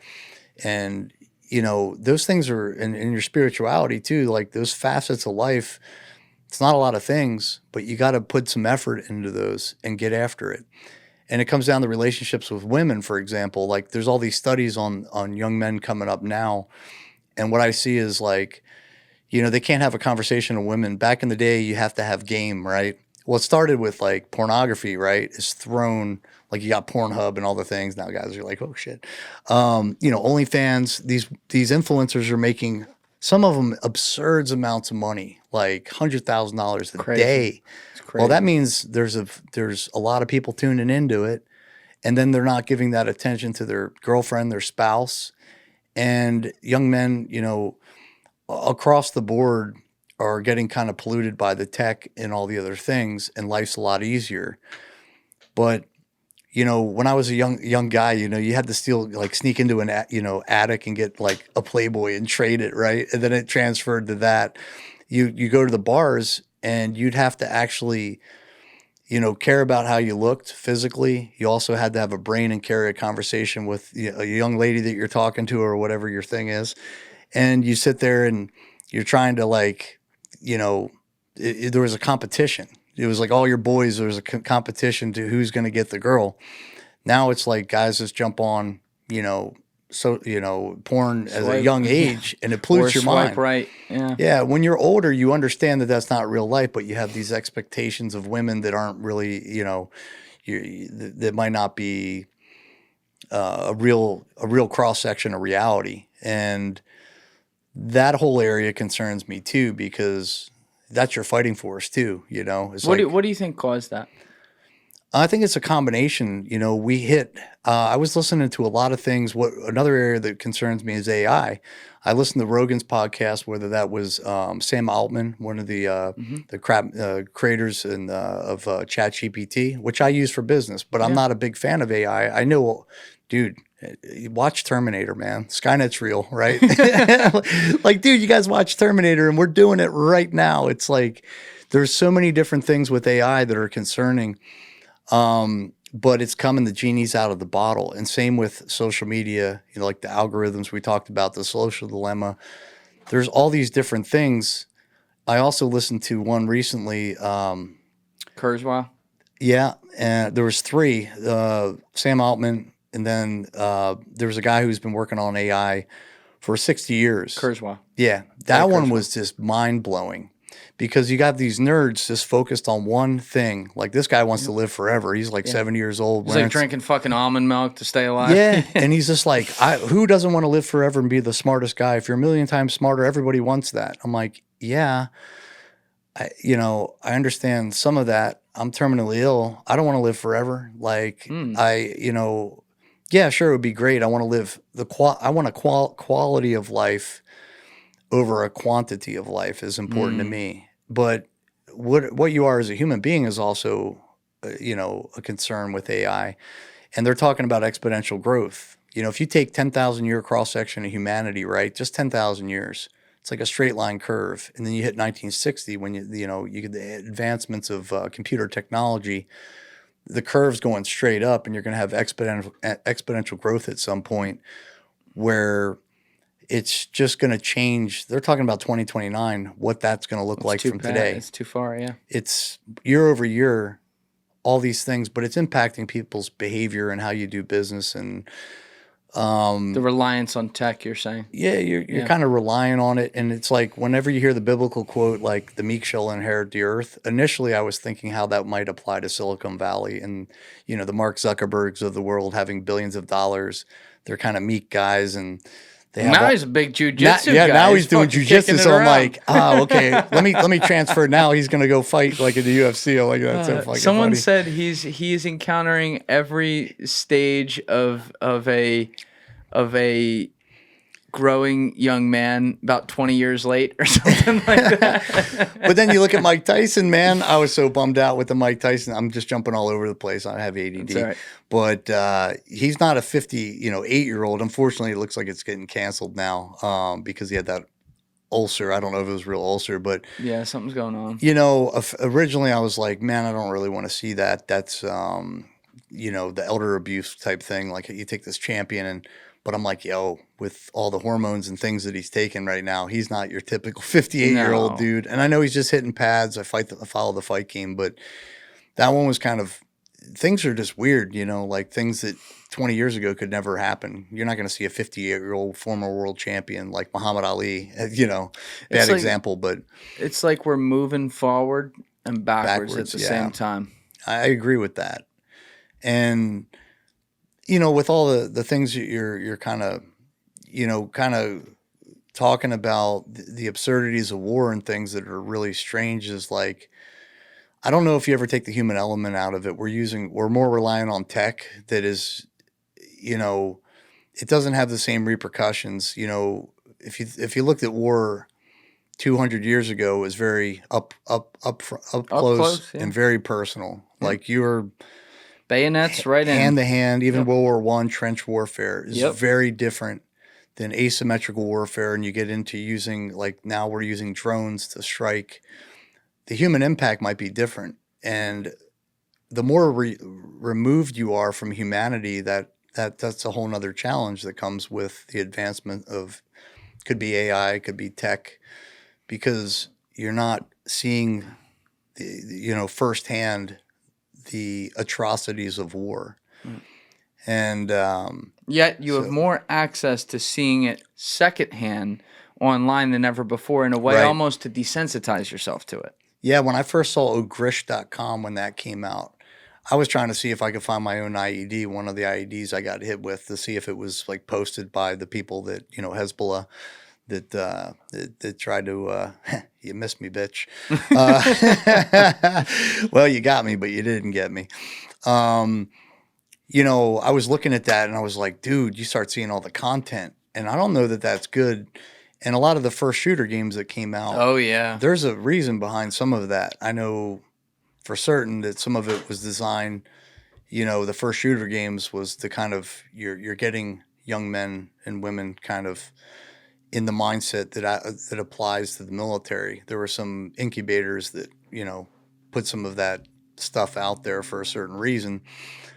But yeah, it's very complex, man, especially when you talk about politics today. And yeah, I don't like what I see. That's the bottom line. Yeah, I mean, we got into this talking about the lack of masculine nature that is kind of a problem with young men these days, and you righteously brought up technology and what that is, and obviously AI is like the ultimate dawn of things where we're losing potentially our humanity, and it has a lot of potential good to it too. We got to figure out how to harness that.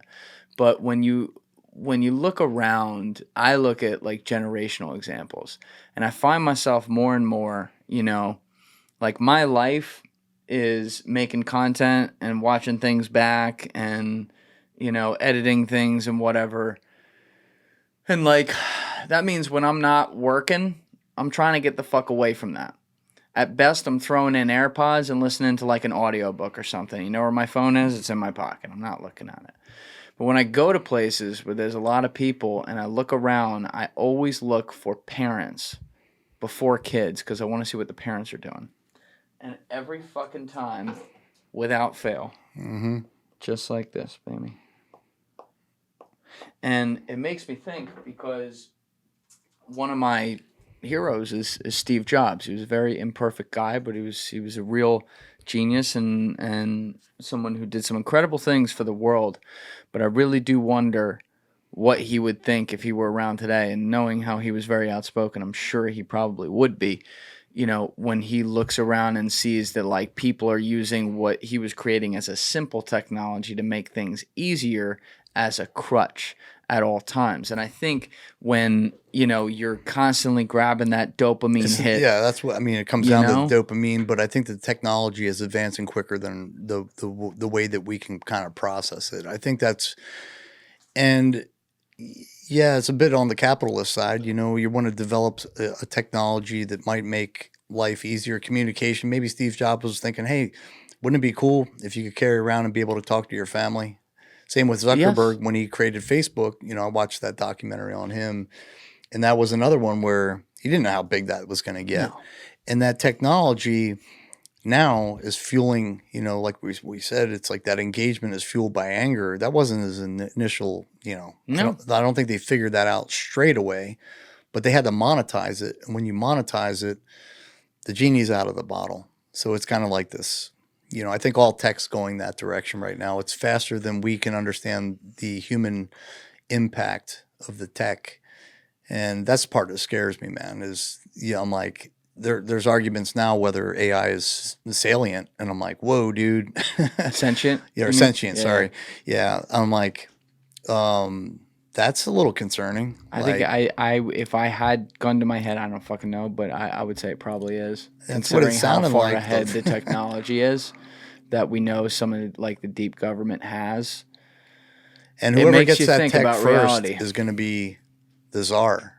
You know, like, you know, Elon Musk recently did the Neuralink, which they actually, the next generation of that is what terrifies me. You're going to have a bigger problem when you have an iPhone in your brain, you know, in your millionth time. Now I have the same fear, but I wrestle with this one too, because I'm like, will we, if it means that our heads are up and our eyes are in front of us, maybe we have a bit of a distraction because we can turn on a screen there, but like at least we are still more forced to look around rather than be stuck like this? Do you think that's a fair possibility that it could be better? Yeah. I don't know. I'm old school, man. I like to bake, you know, I'd rather break big rocks into little rocks and do something like I'm more of like, Rocky 1, 2, 3 kind of guy. Yeah. Like, that's the things that I think we're losing some of, it's like if you're looking at the UFC, you see these guys coming out of Dagestan, like them, hate them, whatever, they're Simple athletes life. they're growing up different. Yep. They don't have the soft life, man. Nope. And the wrestlers, it's non-stop. The way they train is different. And it's not to say they're better. It's just like, if you take boxers as an example, some of the best boxers of all time, most come from really poor means, Mm-hmm. and it's kind of like, going back to Rocky, it's like, I love Rocky, but, it's like that mentality. It's like, dude, you just want to, the thing that I love is the human spirit. And when you're doing it, when you're posting stuff on Instagram, you're taking a snapshot of, you're fabricating some things to make yourself appear, this is the best angle and things. And that fear of missing out is impacting kids like unprecedented rate. And kids are getting depressed and anxiety at like such a young age. I'm like, dude, that you're getting anxiety over that? Like, this person has $100 million plane. I'm poor. And it's like, well, even like you take one influencer, they work their ass off. They don't see the behind the scenes grind. Yeah.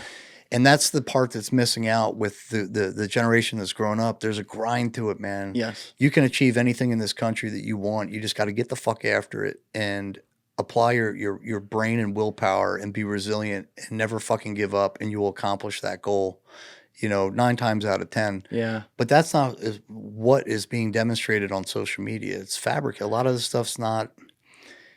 They're not seeing the behind the scenes of, like, you take somebody like The Rock, it's like, the work that goes into it. Yeah. Like him or hate him. It's like, that dude's probably fucking grinding, He's He's grinding. probably getting up at 4 a.m. He's probably hitting the fucking gym for 2 or 3 hours. He's probably studying. He's probably honing his skills and his craft. And good for him too, because it's hard to do that the more you get, right? Like, there's I think it's Marvin Hagler who said it, the fighter. He's like, it's real hard to get up and train for a fight at 4 a.m. when you're sleeping in silk pajamas. Yeah, it's like the Conor McGregor, man. Yeah. Like, once you hit that level of success, and I feel like generationally, a lot of people have good comfort needs. They're like, man, I grew up poor. I'm like, you have an iPhone, dude. Like, it's not the same level of poor when I was in North Africa and I would pass this lady every day to give her food and water. She had no fucking clothes, standing in a mud puddle, and literally for 3 days in the same fucking mud puddle. I'm like, what the hell? Like, it's just mind blowing. I'm like, that, no stitch of clothing. That's a whole nother, you have 10 TVs in your house and you think you're fucking poor. It's like, it's not, I remember my friend John Borick in episode 57 had a great takeaway about the change in the mentality of society. He said, when I was a kid, if you pulled up as a teenager next to a Ferrari, your thought was, damn, that's an awesome car. I wonder what that guy did to get that. He said, now when kids pull up next to that car, they go, damn, that's an awesome car. Why don't I have that? Yeah. Right? It's like people, one of the things about social media that sucks is people, like you were saying, they only see the end result or the good things, and they also don't see the work that goes in for so many people to sacrifice and toil for years to be able to get somewhere. And so they have this assumption that, like, especially when they're living in a world where one flick and they get their next post, meaning they get their hit of dopamine, like, oh, that's how my career can be too. And that's why you see people jumping around careers, changing jobs every 5 months. Yeah, and I shit. think the average was 5. And it's like what I tell kids growing up. I'm like, hey, man, it's going to take you a minute to figure out. Yeah. My biggest, kind of, I guess, my physical body's probably like 300 years old at this point, beat the hell up, right? Like a broken down Impala.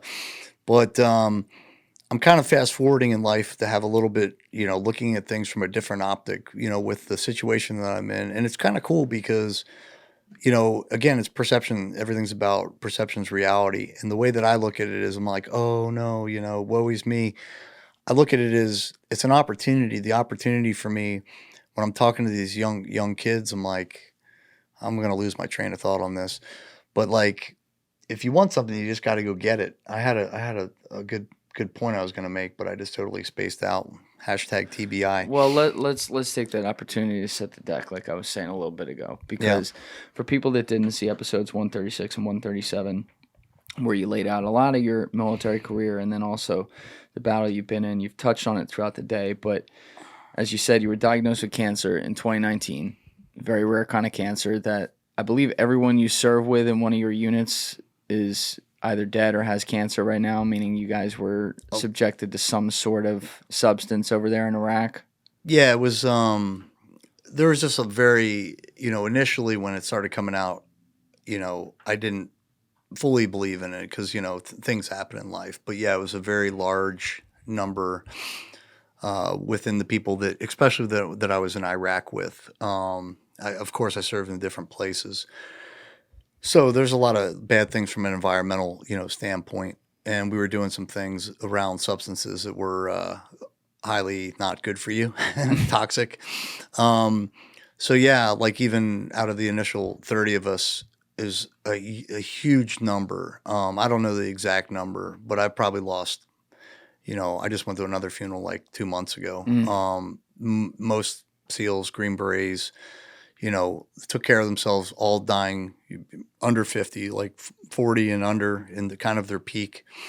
And brain cancer, pancreatic cancer. We've had 5 guys that I know die of ALS, Lou Gehrig's disease, which is weird. You're getting ALS? Yeah, 5 guys. I don't know anything about how that develops. I think some of that might be attributed to being around blasts, right? So you have micro tears in the brain. So if you're door breaching, for example, and those cumulative effects of blasts has an impact on your brain, which can lead, to neurological disease and things like that.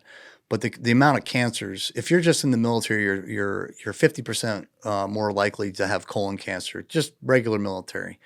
So when you get into people that are door breaching, you're using explosive breaching, you're shooting, some of the weapon systems that we use are definitely proven to have massive impacts on your brain. And but also just being around depleted uranium, the environment that you're in a war setting lends itself to a high degree of cancers. Yeah, it's amazing. It's so sad.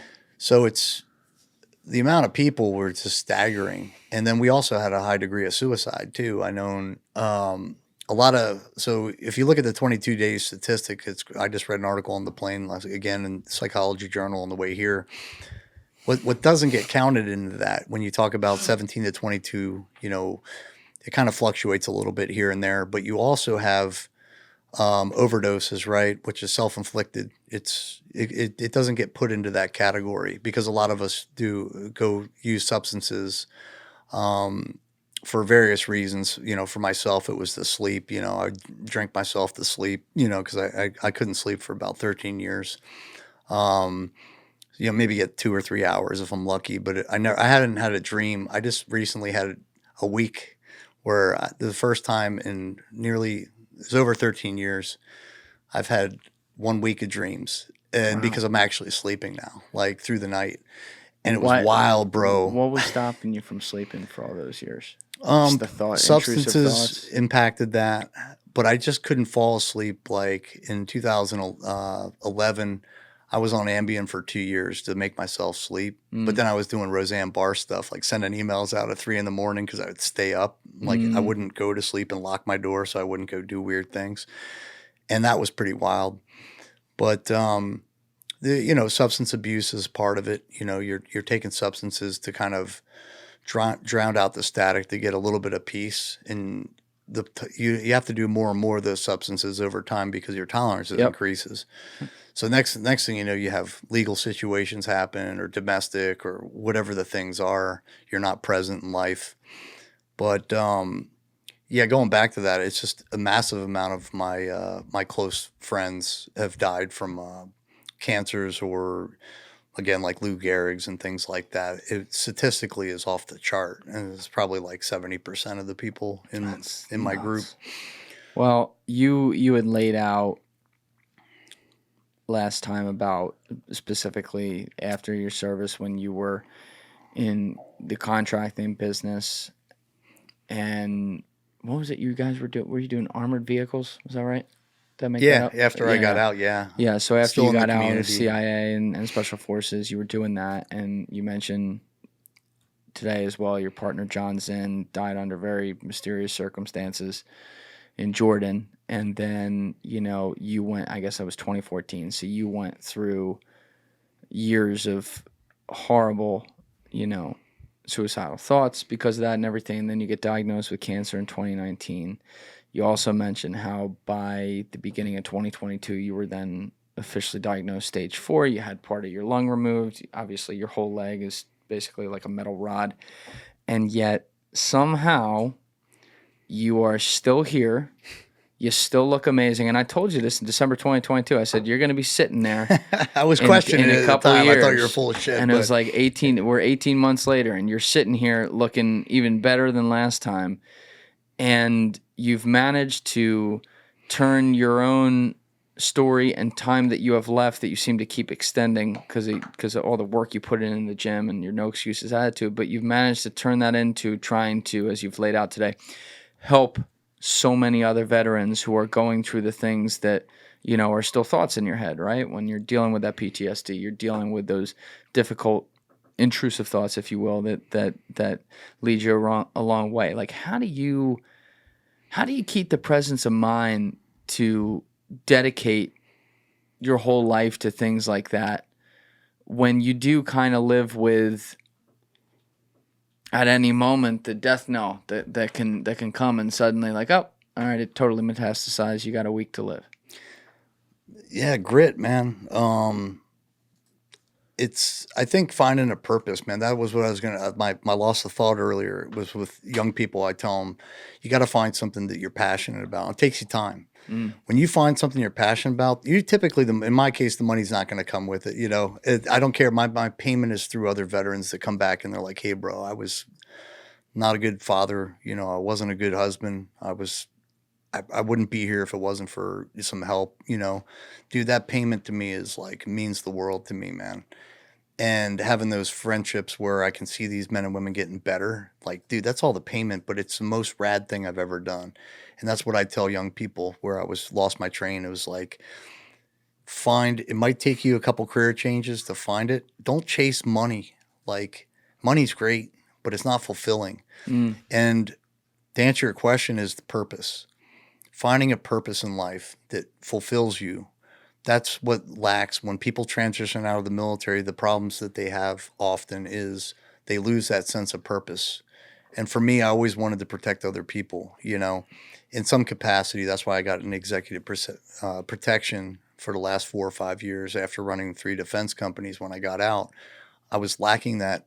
Yeah, I was making good money, making life-saving materials that were serving men and women that were still doing it. So I had that purpose.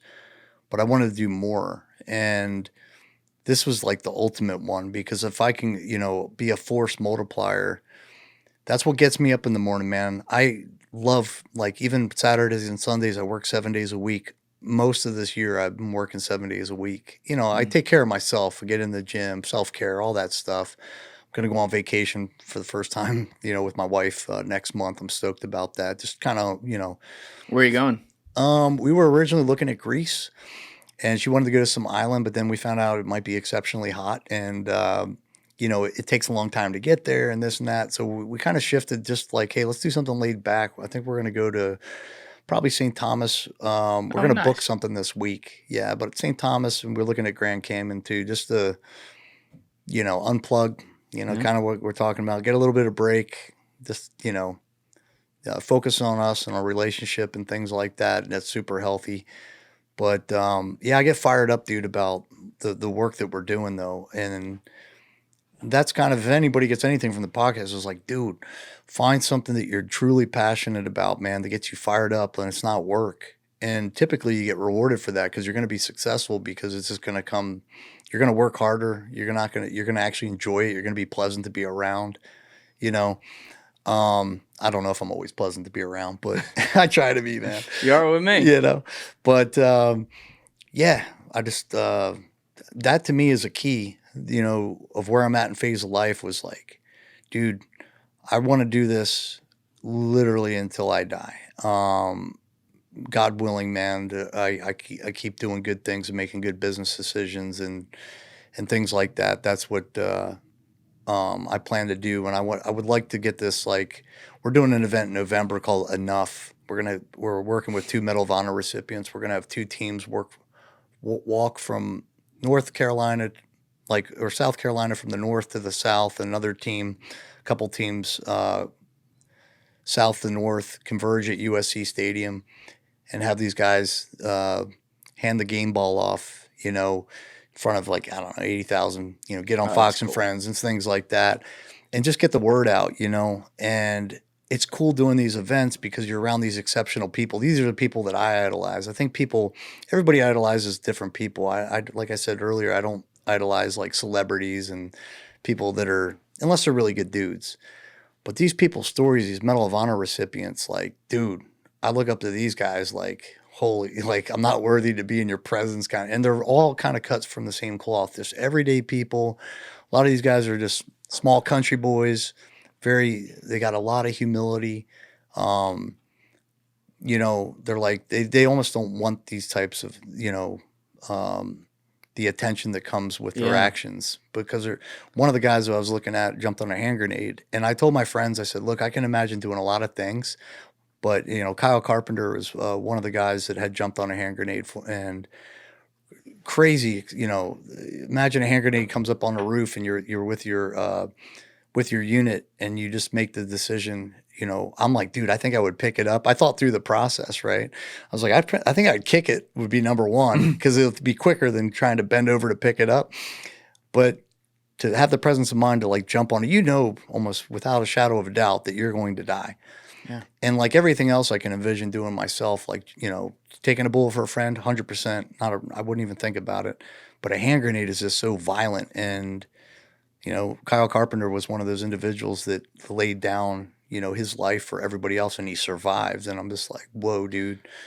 Those are the types of people I surround myself with, and it just elevates my game, with, like, just trying to do more. Because I'm like, you see these people when you're like, when I was watching Manhunt again, I'm thinking, man, even if I could have the biggest nonprofit in the country and I could save millions of, say thousands of, tens of thousands of people's lives, change them, get them on the right trajectory in the driver's seat of life instead of being a passenger where they feel like they're out of control, that's fucking awesome.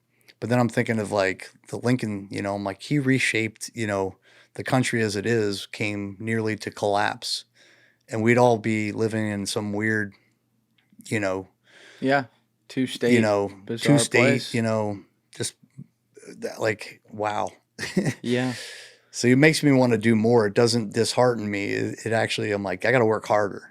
Like, that's the mindset, is like, you got to take other people that inspire you and just get after it more, and try to level up, not, just be stagnant or go backwards. Well, when you're around those guys, like those Medal of Honor recipients, like a guy who jumps on a hand grenade, which you just laid out, obviously, it's hard to even fathom doing that. But at the same time, like, what was when you were going into heat of a battle type situation during your deployments, what was your mentality as you hit the field? Was it, all right, I'm gonna go to what I know. I'm going to go to my motions, my setup, everything I've been trained to do. I am trained to be here to accomplish this task, and we're going to get this done, and hopefully we don't die, but I'm going to go with whatever happens? Or, like, is there still the constant adrenaline of, like, oh, shit, we might die? Like, are you able to separate yourself from that reality? I've told people I could never do what I did in the past now because I would overthink things, right? I'm going to be, almost 51 years old, right? I'm an old man now. But, it's not like the physical stuff, like, wasn't the issue ever for me. The mental aspect, I was switched on. And that's one of the issues with people. There's a really good read for men and women that are veterans that watch this. Read the Operator Syndrome. It's a really good article. And it's about being switched on. Whether you pull the trigger in combat or not, doesn't matter. But if you're in combat, when you're switched on all the time and you come home, and you like, for me, I'd be home 2 or 3 weeks and I'd punch back out. By the time you start to normalize, people are like, man, you seem like you're on edge. I'm like, yeah, I got blown up yesterday. We're in a firefight or whatever the situation was. And by the time you start to decompress, you got to get your head straight on, to go back over. And living that lifestyle, for me, I worked in some capacity like that, whether it's executive protection, the agency, or my prior service with the SF. I had to be switched on, and that's a large period of my life. If you look at it, my adult life, and your amygdala, your fear center, gets hardwired. And that's what lends itself for people having anxiety and depression, and that fear center is hardwired. So you have to retrain your brain to kind of, for me, I was very hypervigilant. I was easily agitated, walking around at an 8 out of 10. So like if I got into an argument, I would go full bore, like on the flip of a switch, because that's what kept me alive in combat. But at the time, I never thought about, I was like, if I die, I die. It was very, for me, it was just like, that mindset was just the way I was. I don't know if it's the same for other people. I didn't think about it.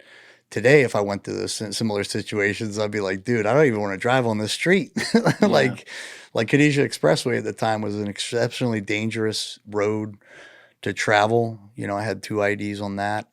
What expressway? It was called Route Irish or Khadijah Expressway in Iraq. And at the time, it was the most, it should come up like the most dangerous road, I think, in the world at the time, because it was so laden with explosives. The bomb makers were taking out vehicles. Remember? Tom talked about it. Yeah. Yeah, it was, and that's how every day we'd have to drive down that road to get out of, the place we were living and housed, in Iraq. Our base was like there, and we'd always have to go down that road to go to work. So it was kind of like you're rolling the dice just going to do an operation. It was a little dicey, which we knew, but I couldn't think about that. You're thinking about the objectives. Everything's about securing the objective and accomplishing the mission that you're doing for the day. So like I said, today I don't think I could work in the same capacity because my mindset's different now. I'm focused on other things, and I'd be like, that's pretty insane. Especially, you mentioned it a couple times today, but there were a couple different IEDs that hit you guys, but you what happened there? Well, I think it was my first. I can't remember because. I've also have got TBI, so my memory is not what it used to be. I can't recall a lot of things, like even people that I was really tight with. I can't names and situations. There's certain guys that I know that can remember every fucking detail, and I'm always so impressed by that. And I kind of attribute some of that as probably because I got punched in the face a lot, for fun. So I'm not that guy that remembers all the details, but like it was either my first or my second deployment was my first ambush that I was in when I was in Special Forces. And I was in North Africa near Libya. And that one was pretty bad because you're talking about mindset. Like that one, it was just happenstance, just driving down the road. I did not have an AR. I was in civilian clothes with just 2 teammates and some NGOs. And we got lit up by AK. And they shot the tire out. I was driving, and I shot the guy that was shooting at us. And we ended up rolling because they shot the front tire got shot out. And there was this big ravine on both sides of the road, like a drainage ditch that was real deep, like maybe 4 feet, 5 feet. So when we hit that, we ended up rolling and ending up in the air. And so out of this training, because I was a young guy, I didn't know what the fuck I was doing. I was like 25, 26, somewhere around there. I went through selection when I was in E4. So I just got my E5 when I got to my team. So I was a fucking new guy, FNG. So I was just learning, and I switched my mag. I dumped about a half a mag towards the muzzle flash. I just got lucky, honestly. I'm not like, there's levels to the game. At that time, I wasn't, certainly I wasn't the best shooter on my team. But anyway, I hit the dude pretty much center mass, luckily, what I found out later. And when we rolled, the guy next to me, my captain, was gone. And I was like, where did he go? And we're stuck up in the air. And it was like a Toyota ambulance. We had two front doors and then a rear hatch. And so I changed my mag. I climbed out the window because I didn't want to get out the side of the ambush because there's about 5 or 6 guys walking down with AKs and PKMs or bell-fed machine guns. And I got on the roof of the car and I was like, holy shit, these guys are, they're closing in. They're only like 100 meters, and it was dark out. It was very early in the morning, like maybe around 2 in the morning. And I was trying to take, orders from my boy. I was like, hey, do I need to light these guys up or do I, hold fast? And he's like, hold fast. And I was like, well, we're going to be surrounded by the time you guys get out because they were trapped in the vehicle. Mm-hmm. So as soon as the guys rolled up, man, they put a fucking AK to my head and I put my pistol to the guy head, one of the Africans. And we had, I probably shouldn't say, a Mexican ambush. I don't know. We're just all pointing guns at each other. I think that's what they call it. It's not like a thing. But yeah, that was a really, like, if you talk about like me today, first of all, I probably would have shot at the guys and not given them the ability to close in, or who knows what I would have done. I'm in a totally different place in my life. And I didn't get nervous at all at the time. It was just kind of going on instinct. But we were there for like 2 or 3 hours. We had a letter from the president that we were there training their military. We didn't know who these guys were. One guy had like a 7-Eleven shirt and flip-flops and BDU pants. And another guy, they're all mismatched. And I'm like, who the fuck are these guys? Mm. And that situation, man, like going back to it, we were there for about 3 hours some of them spoke Arabic, some of them spoke French. I was a French speaker in language school. That's what I studied. But I wasn't fluent.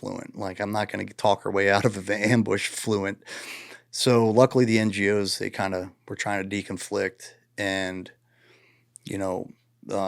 some of the guys wanted to give up weapons, and I was like, no way, they're going to fucking smoke us. I was like, don't tell them I was the one that shot their guy, because they wanted to know who shot their guy. Yeah.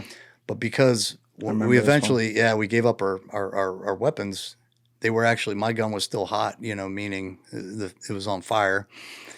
And I changed my mag, so I think, they were kind of looking at the guns when they took them from us. And he was smelling the barrel with his finger on the trigger. And I was like, man, I hope this dude smokes himself because that'll take care of one of them. Like, it was absurd, man. That's what I'm telling you. Like, these situations were really absurd. And then eventually they just marched us down the road, and there was a dude with a bell fed. And I thought they were going to execute us, honestly, at the time, because I was like, hey, man, I told one of my guys on my team who was like senior to me. I was like the young guys. Most of the guys were in their mid-30s. I was like, I still got a Spyderco, man. He's like, shut the fuck up, new guy. Like, you going to fucking like stab these dudes? Yeah. They got like AKs. All right, John Rambo, sit down. Shut the fuck up. And they put us on our knees, man, behind. And I was like, dude, they're going to fucking execute us right now. And I just didn't, at that point, you're just rolling the dice. So my mindset at that time, we finally had a guy, they turned out to be military. And we got out of that situation around 5, 6 in the morning when the sun was coming up. And that's when I knew they brought, the dude was still walking that I shot. And I was like, how the fuck, I had a ball ammo. How the fuck did I carry ball ammo in that kind of situation? And I had a Beretta 9mm. That's all I had. I had one more mag. I had 3 mags on me. And I had a fanny pack, so I get made fun of a lot for that. But I didn't tell anybody that story until recently because I didn't want to get in trouble at the time. It became an international incident. Yeah, I remember this one. So it was kind of a shit show. But, like, it all comes down to mindset, like all these different situations, like, with the IEDs. Like, I got near misses, man. I got really lucky. I mean, that was in Iraq. Yeah, so when I transitioned out, I never had any issues with IEDs when I was in the military. It was few and far between where there was any the op tempo was not what it became post 9/11. So this was in the late 90s. Right, so this is when you're now CIA GRS. Yeah, so when I went over there post 9/11 with them, it was a war situation. Oh, yeah.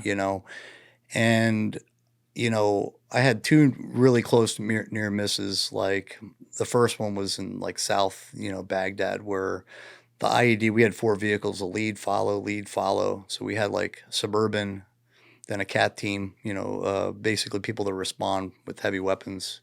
And they're all armored vehicles, but not against an IED. It's not like driving an MRAP that has The problem with MRAPs is they stick out like a turd in a punch bowl. You're like, so they just make the bombs bigger and bigger, but you couldn't, in an urban setting, an MRAP, there's limitations on where you can go down the road.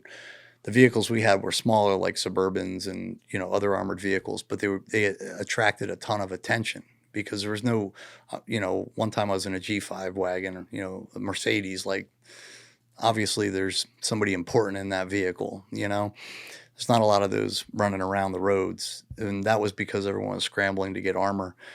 But in that one in South, Baghdad was like, it just missed the lead vehicle. It was the biggest IED I've ever seen personally. I've seen ones online, but it was like 2 lanes of the highway. They buried it underneath the asphalt.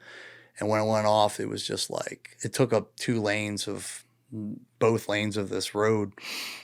And I mean, it came just right in the front of the vehicle. And had they been there maybe 25 meters further, they would have all died, 100%. And we couldn't see anything after there was this smoke, and we were spaced out. So it's like either drive through the ambush. You can never stop on the X, man. It's kind of like everybody knows, like you gotta get off the X because that's the kill zone.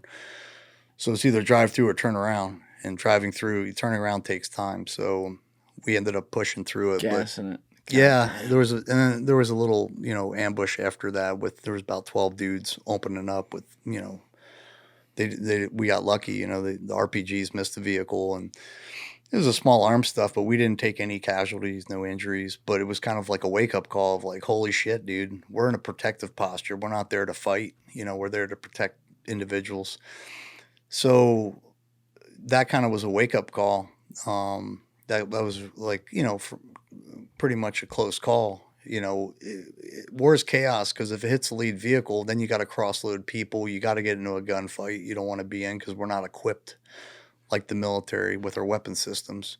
We had some belt feds that we weren't probably supposed to have because we knew, an AR against, PKMs and other kind of belt fed, you're outgunned. So anyway, like, long story short, like, yeah, then I had 2 back-to-back on Khadijah. One hit me pretty good broadside. We were going about 70 and got in a little skirmish after that. And then... Well, what happened? What happened there? So it hit you, but it didn't... Yeah, didn't injure you. I had a good armor, thankfully. But it disabled our vehicle. I mean, instantaneously. We're driving about 70 and it hit How us. many are you in the vehicle? Just 2. Driver and myself, and my buddy was a former force recon guy, and it was right before you go into the CPA. There was this overpass, and there was another American vehicle. I think it was a Suburban that was hit in the morning of, and I saw these potholes, and I literally just said, "Man, it looks like that's fresh, dude." And this other vehicle was still burning, and because it was still in the road, we had to get over to the left. And there was a guardrail there, and they set up we're not 100% sure on what kind, because they were using EFPs at the time, which are explosively formed projectiles that, they take like a little copper disc. Iran was really good at making those. Real thin disc, kind of like a shape charge, like the tip of an RPG. It's kind of like a little bit of a cone. And when the explosives hits that, it liquefies it and turns it almost like a teardrop, and it goes through... I mean, it's moving exceptionally quick. It'll go through a lot of big armor systems. The bigger the disc, the more, casualty producing it becomes. But yeah, it just hit the driver's side of the vehicle and just pushed over the axle, and we lost all our fuel and oil. So smart vehicles had just shut down, and we're sitting there in the kill zone like, oh shit. You're on the X. Yeah, so my buddy just got out and started just dumping rounds. And so I was trying to make comms, and we were getting jammed at the time because I think not Paul Bremer, General Abizade was in town, and they were jamming because of him. Later became a board member for the company that I went to next. And I was like, hey, sir, remember back in such and such year, like 2004 in like April, you were in you kind of fucked me up for that day, bro. Like I couldn't make comms. We had no QRF. It was just 2 of us. And, and I had an AR go down on me on that one, so that kind of created some nightmares for me down the road. You had an AR go down? Yeah, I just got off the range that morning. I shot about 200 rounds. I didn't clean my weapon. It's 200 rounds, man. It shouldn't be a big deal. That's why I hate on AR sometimes and occasionally carried an AK because it was a little bit more reliable in that dusty environment. But yeah, dude, mine was like, it was like dump a half a mag and it was like click. And my buddy goes, bah! He starts laughing at me. I'm like, motherfucker, like this shit is funny, we're dude. under fire. He's Yeah, laughing. I'm down to a freaking, a freaking Glock. This is dumb. So anyway, but then the next time I went out, bro, like it got really bad. That time was when right before Fallujah went down. And the next time I got in a vehicle, my buddy was putting Ear Pro in. We were in a Suburban again. I was like, God, I got to get out of these fucking vehicles. They're terrible, man. It's like a bullet magnet. I was like, why does everybody want to kill me? I'm a really nice guy. Like, these motherfuckers. And, we just got out of the base and there was an overpass. I don't think they saw it that way, by the way. I think they did, man. I think they didn't like me. They're like, this motherfucker, he's not we hate him. He's not a nice guy. Yeah, that's right. They called me the Golden BB, man, because every time I went Golden out. BB? I don't know. I just attracted freaking big BBs. Did you have the beard back then? Yeah. It wasn't as gray as it is now, That might have been it. I earned these That's motherfuckers. a good beard. I earned all these grays, son. That's why I have no hair. They always told me my hair was going to fall out. Well, yeah, the next time he was putting Ear Pro, and I'm like, hey, man, stop being a bitch, man. We're in an armored vehicle. Like, we got to communicate, whatever. My ears were bleeding the other day. So it's about a week later or something, because we weren't allowed to go out for a bit because it got that bad. And so I go out, and he's putting the Ear Pro, and we had, I don't know, 3 or 4 people in the back. That we were, there were our principals, people were protecting. And the first overpass, we only made it like 300 meters down the road, and it just missed the vehicle, man, by like a foot. And I was like, hey, man, you got any more of that Ear Pro? I was like, you were right, I was wrong.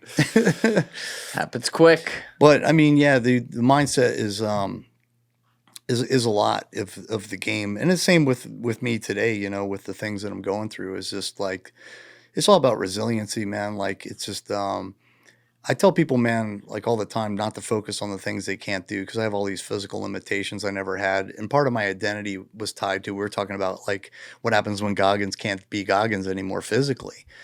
And it's a mind fuck when that happens because even at 45, I mean, I was like, dude, I'm doing jujitsu. I was 230 pounds, strong, keeping up with my skill set, rolling with 25-year-olds. Well, I'm not claiming to, I was just like, I just did it for sport. I just really enjoyed the brotherhood of it. It helped me. I have a really good gym at SPG in Georgia, and the guys were just awesome to deal with. Most of them weren't veterans. They were just, you're trying to strangle each other every fucking day. And one day, it taught me a lot of humility. I did jiu-jitsu for like 15 years on and off. And, I wish I had to hang it up when I got cancer because they said if you dislocate, we might have to amputate your leg. I was like, I don't love jiu-jitsu that much. I'm not like a black belt dude. So like, I'm just like doing it for sport. And they all came to the hospital when they took my femur out. My coaches, like my coach Sean, who's a black belt in jiu-jitsu, Wu, he was a Marine master sergeant, and I think he's a black belt now. And so these guys, and strength and conditioning coach Philippe Gentry, who runs that school, they all came and they're like, I was only 2 days after my surgery, and I should have been in the hospital for like fucking a month, dude. I mean, honestly, because they said if you can perform these tasks, you can go out, like walk upstairs and do these things, and they were all fucking firing me up, man. Oh yeah. I was like, I ain't gonna be a bitch. That's like awesome. I'm gonna walk up these stairs, even though I haven't done it in 6 weeks. And did it, got home, and then I was like, I think I made a bad decision. I don't think I can go to the bathroom. Like, I can't get out of this chair, man. And so it's like the brotherhood, man. It's just like you got to do things that are hard. I think that's really important. We're talking about demasculinization of men. I'm like, do hard things, man. Not just gaming. Like, that's cool. Do things that you're passionate about, but challenge yourself physically and mentally. And it goes down to politics, and be a open mind, creative thinker. Then we're going to get a more talented pool of people that are going to be eventually the leaders of this country. Right. You know what I mean? Right. And I just think across the board, you're just seeing like a large swath of people that are growing up now. It's just unfortunate to see, you know. It's just like you gotta keep that mindset's important of all walks of life, you know, even if you're not doing physical things, challenge yourself with like business and get good mentors too. I tell people, I'm like, somebody has a really good relationship with their wife, learn some shit from that guy. Like, how can I be a better husband or boyfriend or girlfriend, whatever the thing is? Yes. Then, you know, you're like really dialed in on and really interested in subject matter that I might not be, and I can learn things from you, you know. Financial, like they don't teach that shit in school, and kids get out of school, they don't know how to like manage finance. Like, yeah, we're not. I don't know why. It's so interesting. We don't teach people as they're growing up how to be a productive citizen. That's one level. And then the next level is the first thing you're talking about, where we are de-emphasizing the need to feel the pain of hard work. And for competition, right? Like, remember the participation trophy thing? I was watching. Dude, watching the Champions. We're not all winners. It's okay. I was watching the Champions League last month, the final. Right, it was Real Madrid and Dortmund, and they literally, there were signs on the side, like, you know, where the advertisements are on the side of the field, that said, I believe it said, every child is a champion. That's and I was just right like, there. this No, you're is not. such bullshit. Like, you are not teaching anyone any, like, I learn from my losses much more than I learn from wins. You gotta fail, man. Yes. I fail all the time. I'm not here talking like, oh, I did all, you know, it's like, no, man, I fail all the time. Like, I talk about when I was a Green Beret, I wasn't infantry before I went through. I fucking sucked. I didn't know anything about small unit tactics. I had no idea what I was doing, but I had to learn that. And it was terrifying because I was like, all these other guys know shit I don't know, and I'm at a disadvantage. Well, how do I level up? And I failed land navigation, man, like one of the harder things. And what's land navigation? well, we had to do like a STAR course, which it's really, you know, it's hard for everybody, I think. But unless you're just like, you know, fucking Daniel Boone or some shit. But I didn't have any land navigational skills before I went in, so I was learning how to work, you know, operate. And they still teach, you know, compass, protractor, super old school. Like, hey, if you have GPS and it fails, you got to know. You got to know how to do this You shit. need to have, if you're in a jungle, you got to be in a desert. You're going to have to be in different environments. How to get from point A to point B to accomplish the objective. And when I did that, if they put a GPS tracker on me, I had a lot of good qualities because I was a distance runner. I could, you know, I was a very accomplished runner. I had that going for me. But dude, they would have seen me run. I probably ran twice as, you know, far. I was running, not like fast walking. And we get inserted. I don't remember. It was like about 11 o'clock at night, and they start you at a point, and there's like 5 points that you would have to find. And I started in a swamp, and it was zero illume, meaning no moonlight. It was pitch black. In a fucking, basically a swamp in near Fort Bragg. Whoa. And yeah, I was like, oh, this is a bad situation. So follow a little fucking dipper. Yeah, my ass, you know, you don't want to parallel a draw like the swamp. You know, it was like I paralleled it and was running through swamp where I should have just went across and found my first point. And I got to my first point, and I was like, I'm gonna fail this freaking, and I just kept going, man.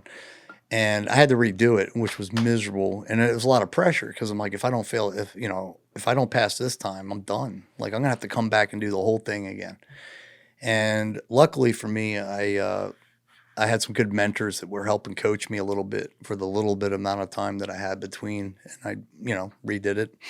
But yeah, another failure, man. Like, you know, it's not like I'm trying to paint a picture that I, you know, fail all the time. Yeah. But what do you do when you fail? That's the important part. Are you just going to fold, or are you going to like keep going to get what you want? I saw a quote from Winston Churchill recently because it was the anniversary of his speech where he was like, "We shall fight in the beaches, we shall fight on the sand, we shall fight in the far," you know, that whole thing. And the quote was something. Don't remember what the beginning of it was, but it was like, it was success. It was just success is the ability to go from failure to failure with the same enthusiasm. right? And so I was thinking about that to the next level, and it's like to have that enthusiasm means to me, the way I take it is not that you're like, yes, I love failing. Like, let's go. Let's get another failure. But it's more like, okay, this is a reality of the process. They're going to happen. When they do, oh, shit. All right, what can we learn from this? And how can we do this better? How can we use that so that the next time we face something that has some sort of obstacle similar to what I'm looking at right here, we're going to handle this thing. And that's changing the mentality. That's like that glass half full versus glass half empty it's kind of thing. perspective again, yes, man. 100%. People look at, they're like, oh man, it's all perception's reality in your mind. If you allow those negative things, it's like you've got to look at situations in a positive light, man, and take the opportunity to get what you want. And we're talking about Nick, man. That's Nick kind of Lavery? what's cool, because I wanted to talk about him because I was so impressed. He spoke at a previous thing for us, and I swore I'd never have two people speak. And he's going to come out to the gala. It's a black tie event down in Nashville on the 14th of September. Shameless plug. But Plug away, baby. He lives down there, and I read his books. He put a book out called Objective Secure, and he signed copies for everybody that was our guest. He's going to do it again in the fall. And I was so impressed. First of all, he's, I look at him, I'm like, he's 6'6", probably like, I don't know, 250, 260. He's a big dude, imposing Boston accent. He's from a Boston guy. And so he's physically, imposing kind of character.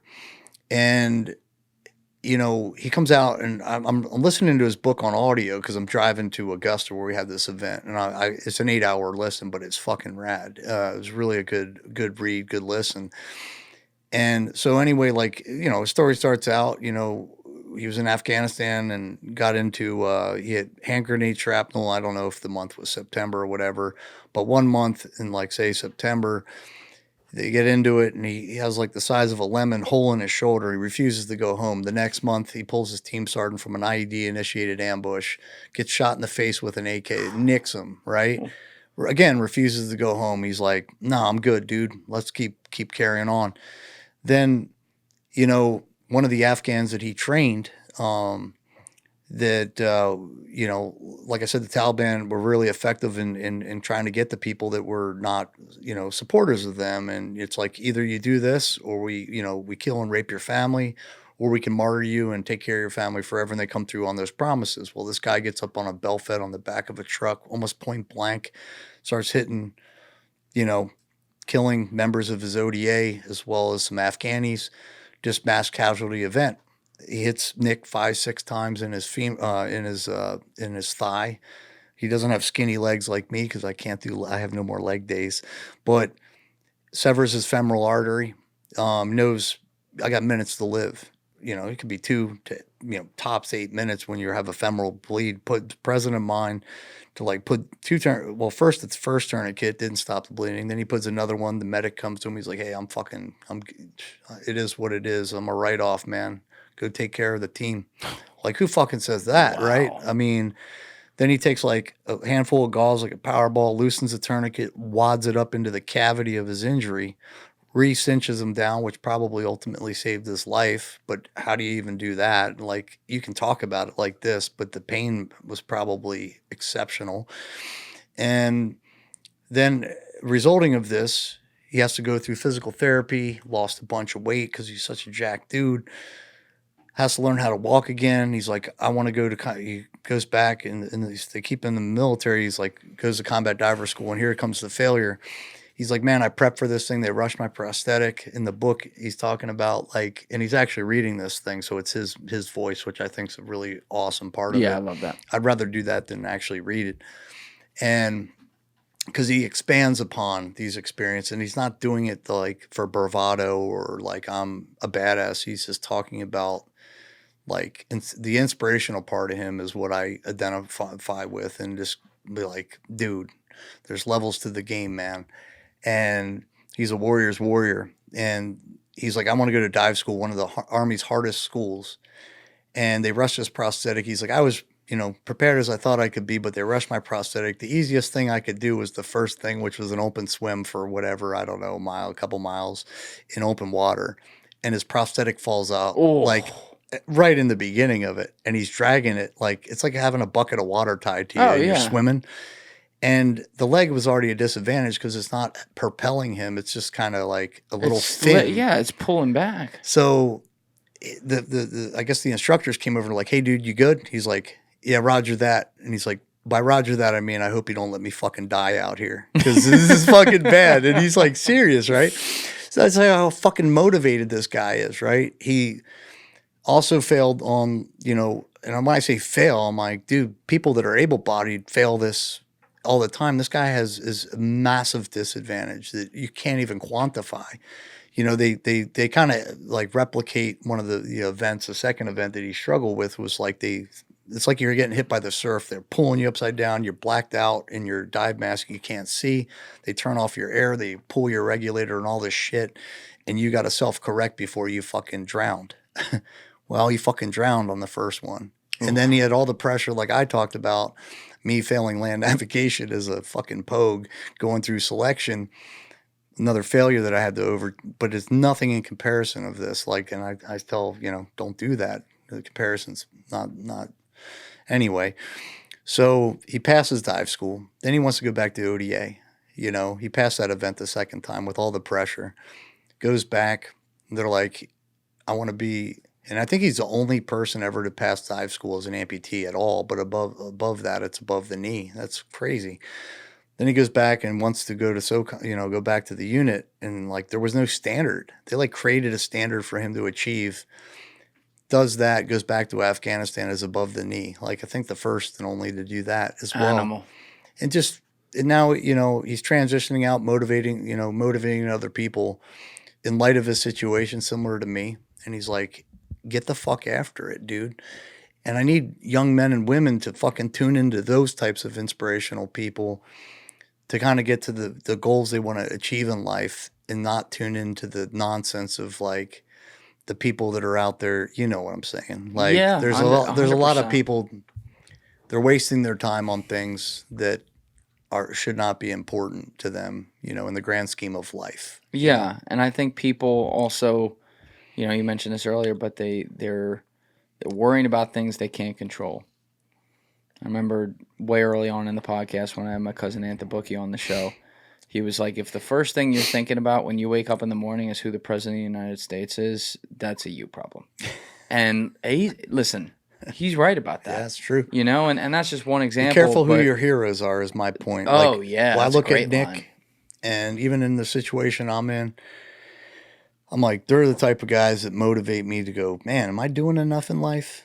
Like, can I do more and like actually put some good out on the planet? That's what we need now is people to start, and also being good to other dudes. Like, the circles, the people that you encounter, man, like treat them well. And that stuff it's kind of like, I'm not trying to be preachy and like all hippie now, but that's where I'm at. My phase of life is just, you're doing a great job with that. My goal in life is to serve others, man. And I'm trying to put some good out, man, in light of all the negativity and division in the country. And if I can just do that for, 100,000 or 100 or 1,000 people, fucking, it's gonna make an impact, and I want to do much more than that, I'm just got to keep grinding and, expand that sphere of influence. That's why I don't get into politics on my like Instagram page. Yeah. I want to do better on that. And I'm this year, my goal is to influence people in a positive sense on like Instagram. I'm not on Facebook, and through the company, but I got to bring eyeballs to it, man. So if people like can do anything is just follow, BKVF or even my own, because the more I can grow it, I'm always posting stuff about what we're doing, how we're giving back, or my personal, journey, which is a cliche thing to say. But honestly, like, it's a reality check when you're putting out your updates and stuff. Like, I look at that. I would highly encourage people to follow. We will have the links for all of Chris's socials and Brothers Keeper Foundation in the description to this episode. So please go follow all that. But you guys have accomplished a lot in such a short time too, which is really cool because you've really thrown yourself into this over the last 3-4 years of your life, full throttle. And it's inspiring, man. I mean, I think about your story sometimes when I'm having different struggles, and it helps put things in perspective 100%. Not just because of your background and who you are and what you did, but how you're facing this latest battle now. And like when I saw you walk up to the door today and you're looking like a brick shit house, it's like, God damn, what's my excuse? Just try not to look like the ladder to the shit house. You Nah, know, it's like, oh, you look like a shit house. Nah, that's a compliment. You lost the brick. You're looking good, man. And it's you're still working out and shit. And you got to, man. I like, mean, you gotta beat back Father Time a little bit, man. You know, you're beating them. You know, it's crazy. Got to get it. It's crazy to see. But everyone go follow those pages. It was great to bring you back in here again. I'm going to say the same thing I said last time. 2026, we're going to see you sitting right there.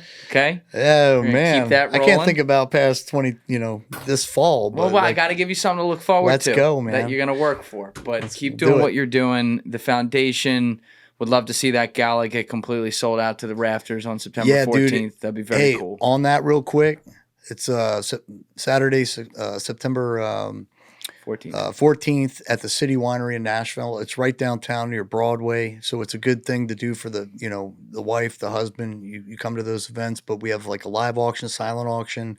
Keynote will be Nick Lavery, live music, 3-course meal, black tie type of event. I don't care how people dress. I'm not the fashion police, but it's a rad time, man. And when you walk away from that, my goal is to have people fired the fuck up for a good cause and get a break from all the nonsense while you're doing something good to promote and help other people that are struggling in life, and help fund an organization, do great things. So it's a good, cultivate, encourage, brothers. September 16th. Sorry. Holy crap, dude, we got the wrong It's all date. good. I'll put, we'll put go like to the a little website, note of that. bkvf.org. We're gonna have the link down below. I'm sure people in the comments already corrected that earlier in this episode, so we're good. But Chris, it's great to see you, brother. Yeah, man. Keep doing your Appreciate thing. it, Thank you so much for coming back. And everyone, check out episodes 136 and 137 with Chris and his full story. The link to that will be down in the description. Those were 2 really, really good podcasts we did there. So anyway, I'll see you again soon, brother. All right. Appreciate it. Everybody else, you know what it is. Give it a thought. Get back to me. Peace. Thank you guys for watching the episode. Before you leave, please be sure to hit that subscribe button and smash that like button on the video. It's a huge help. And also, if you're over on Instagram, be sure to follow the show at Julian Dorey Podcast, or also on my personal page at Julian D. Dorey. Both links are in the description below. Finally, if you'd like to catch up on our latest episodes, use the Julian Dorey Podcast playlist link in the description below. Thank you.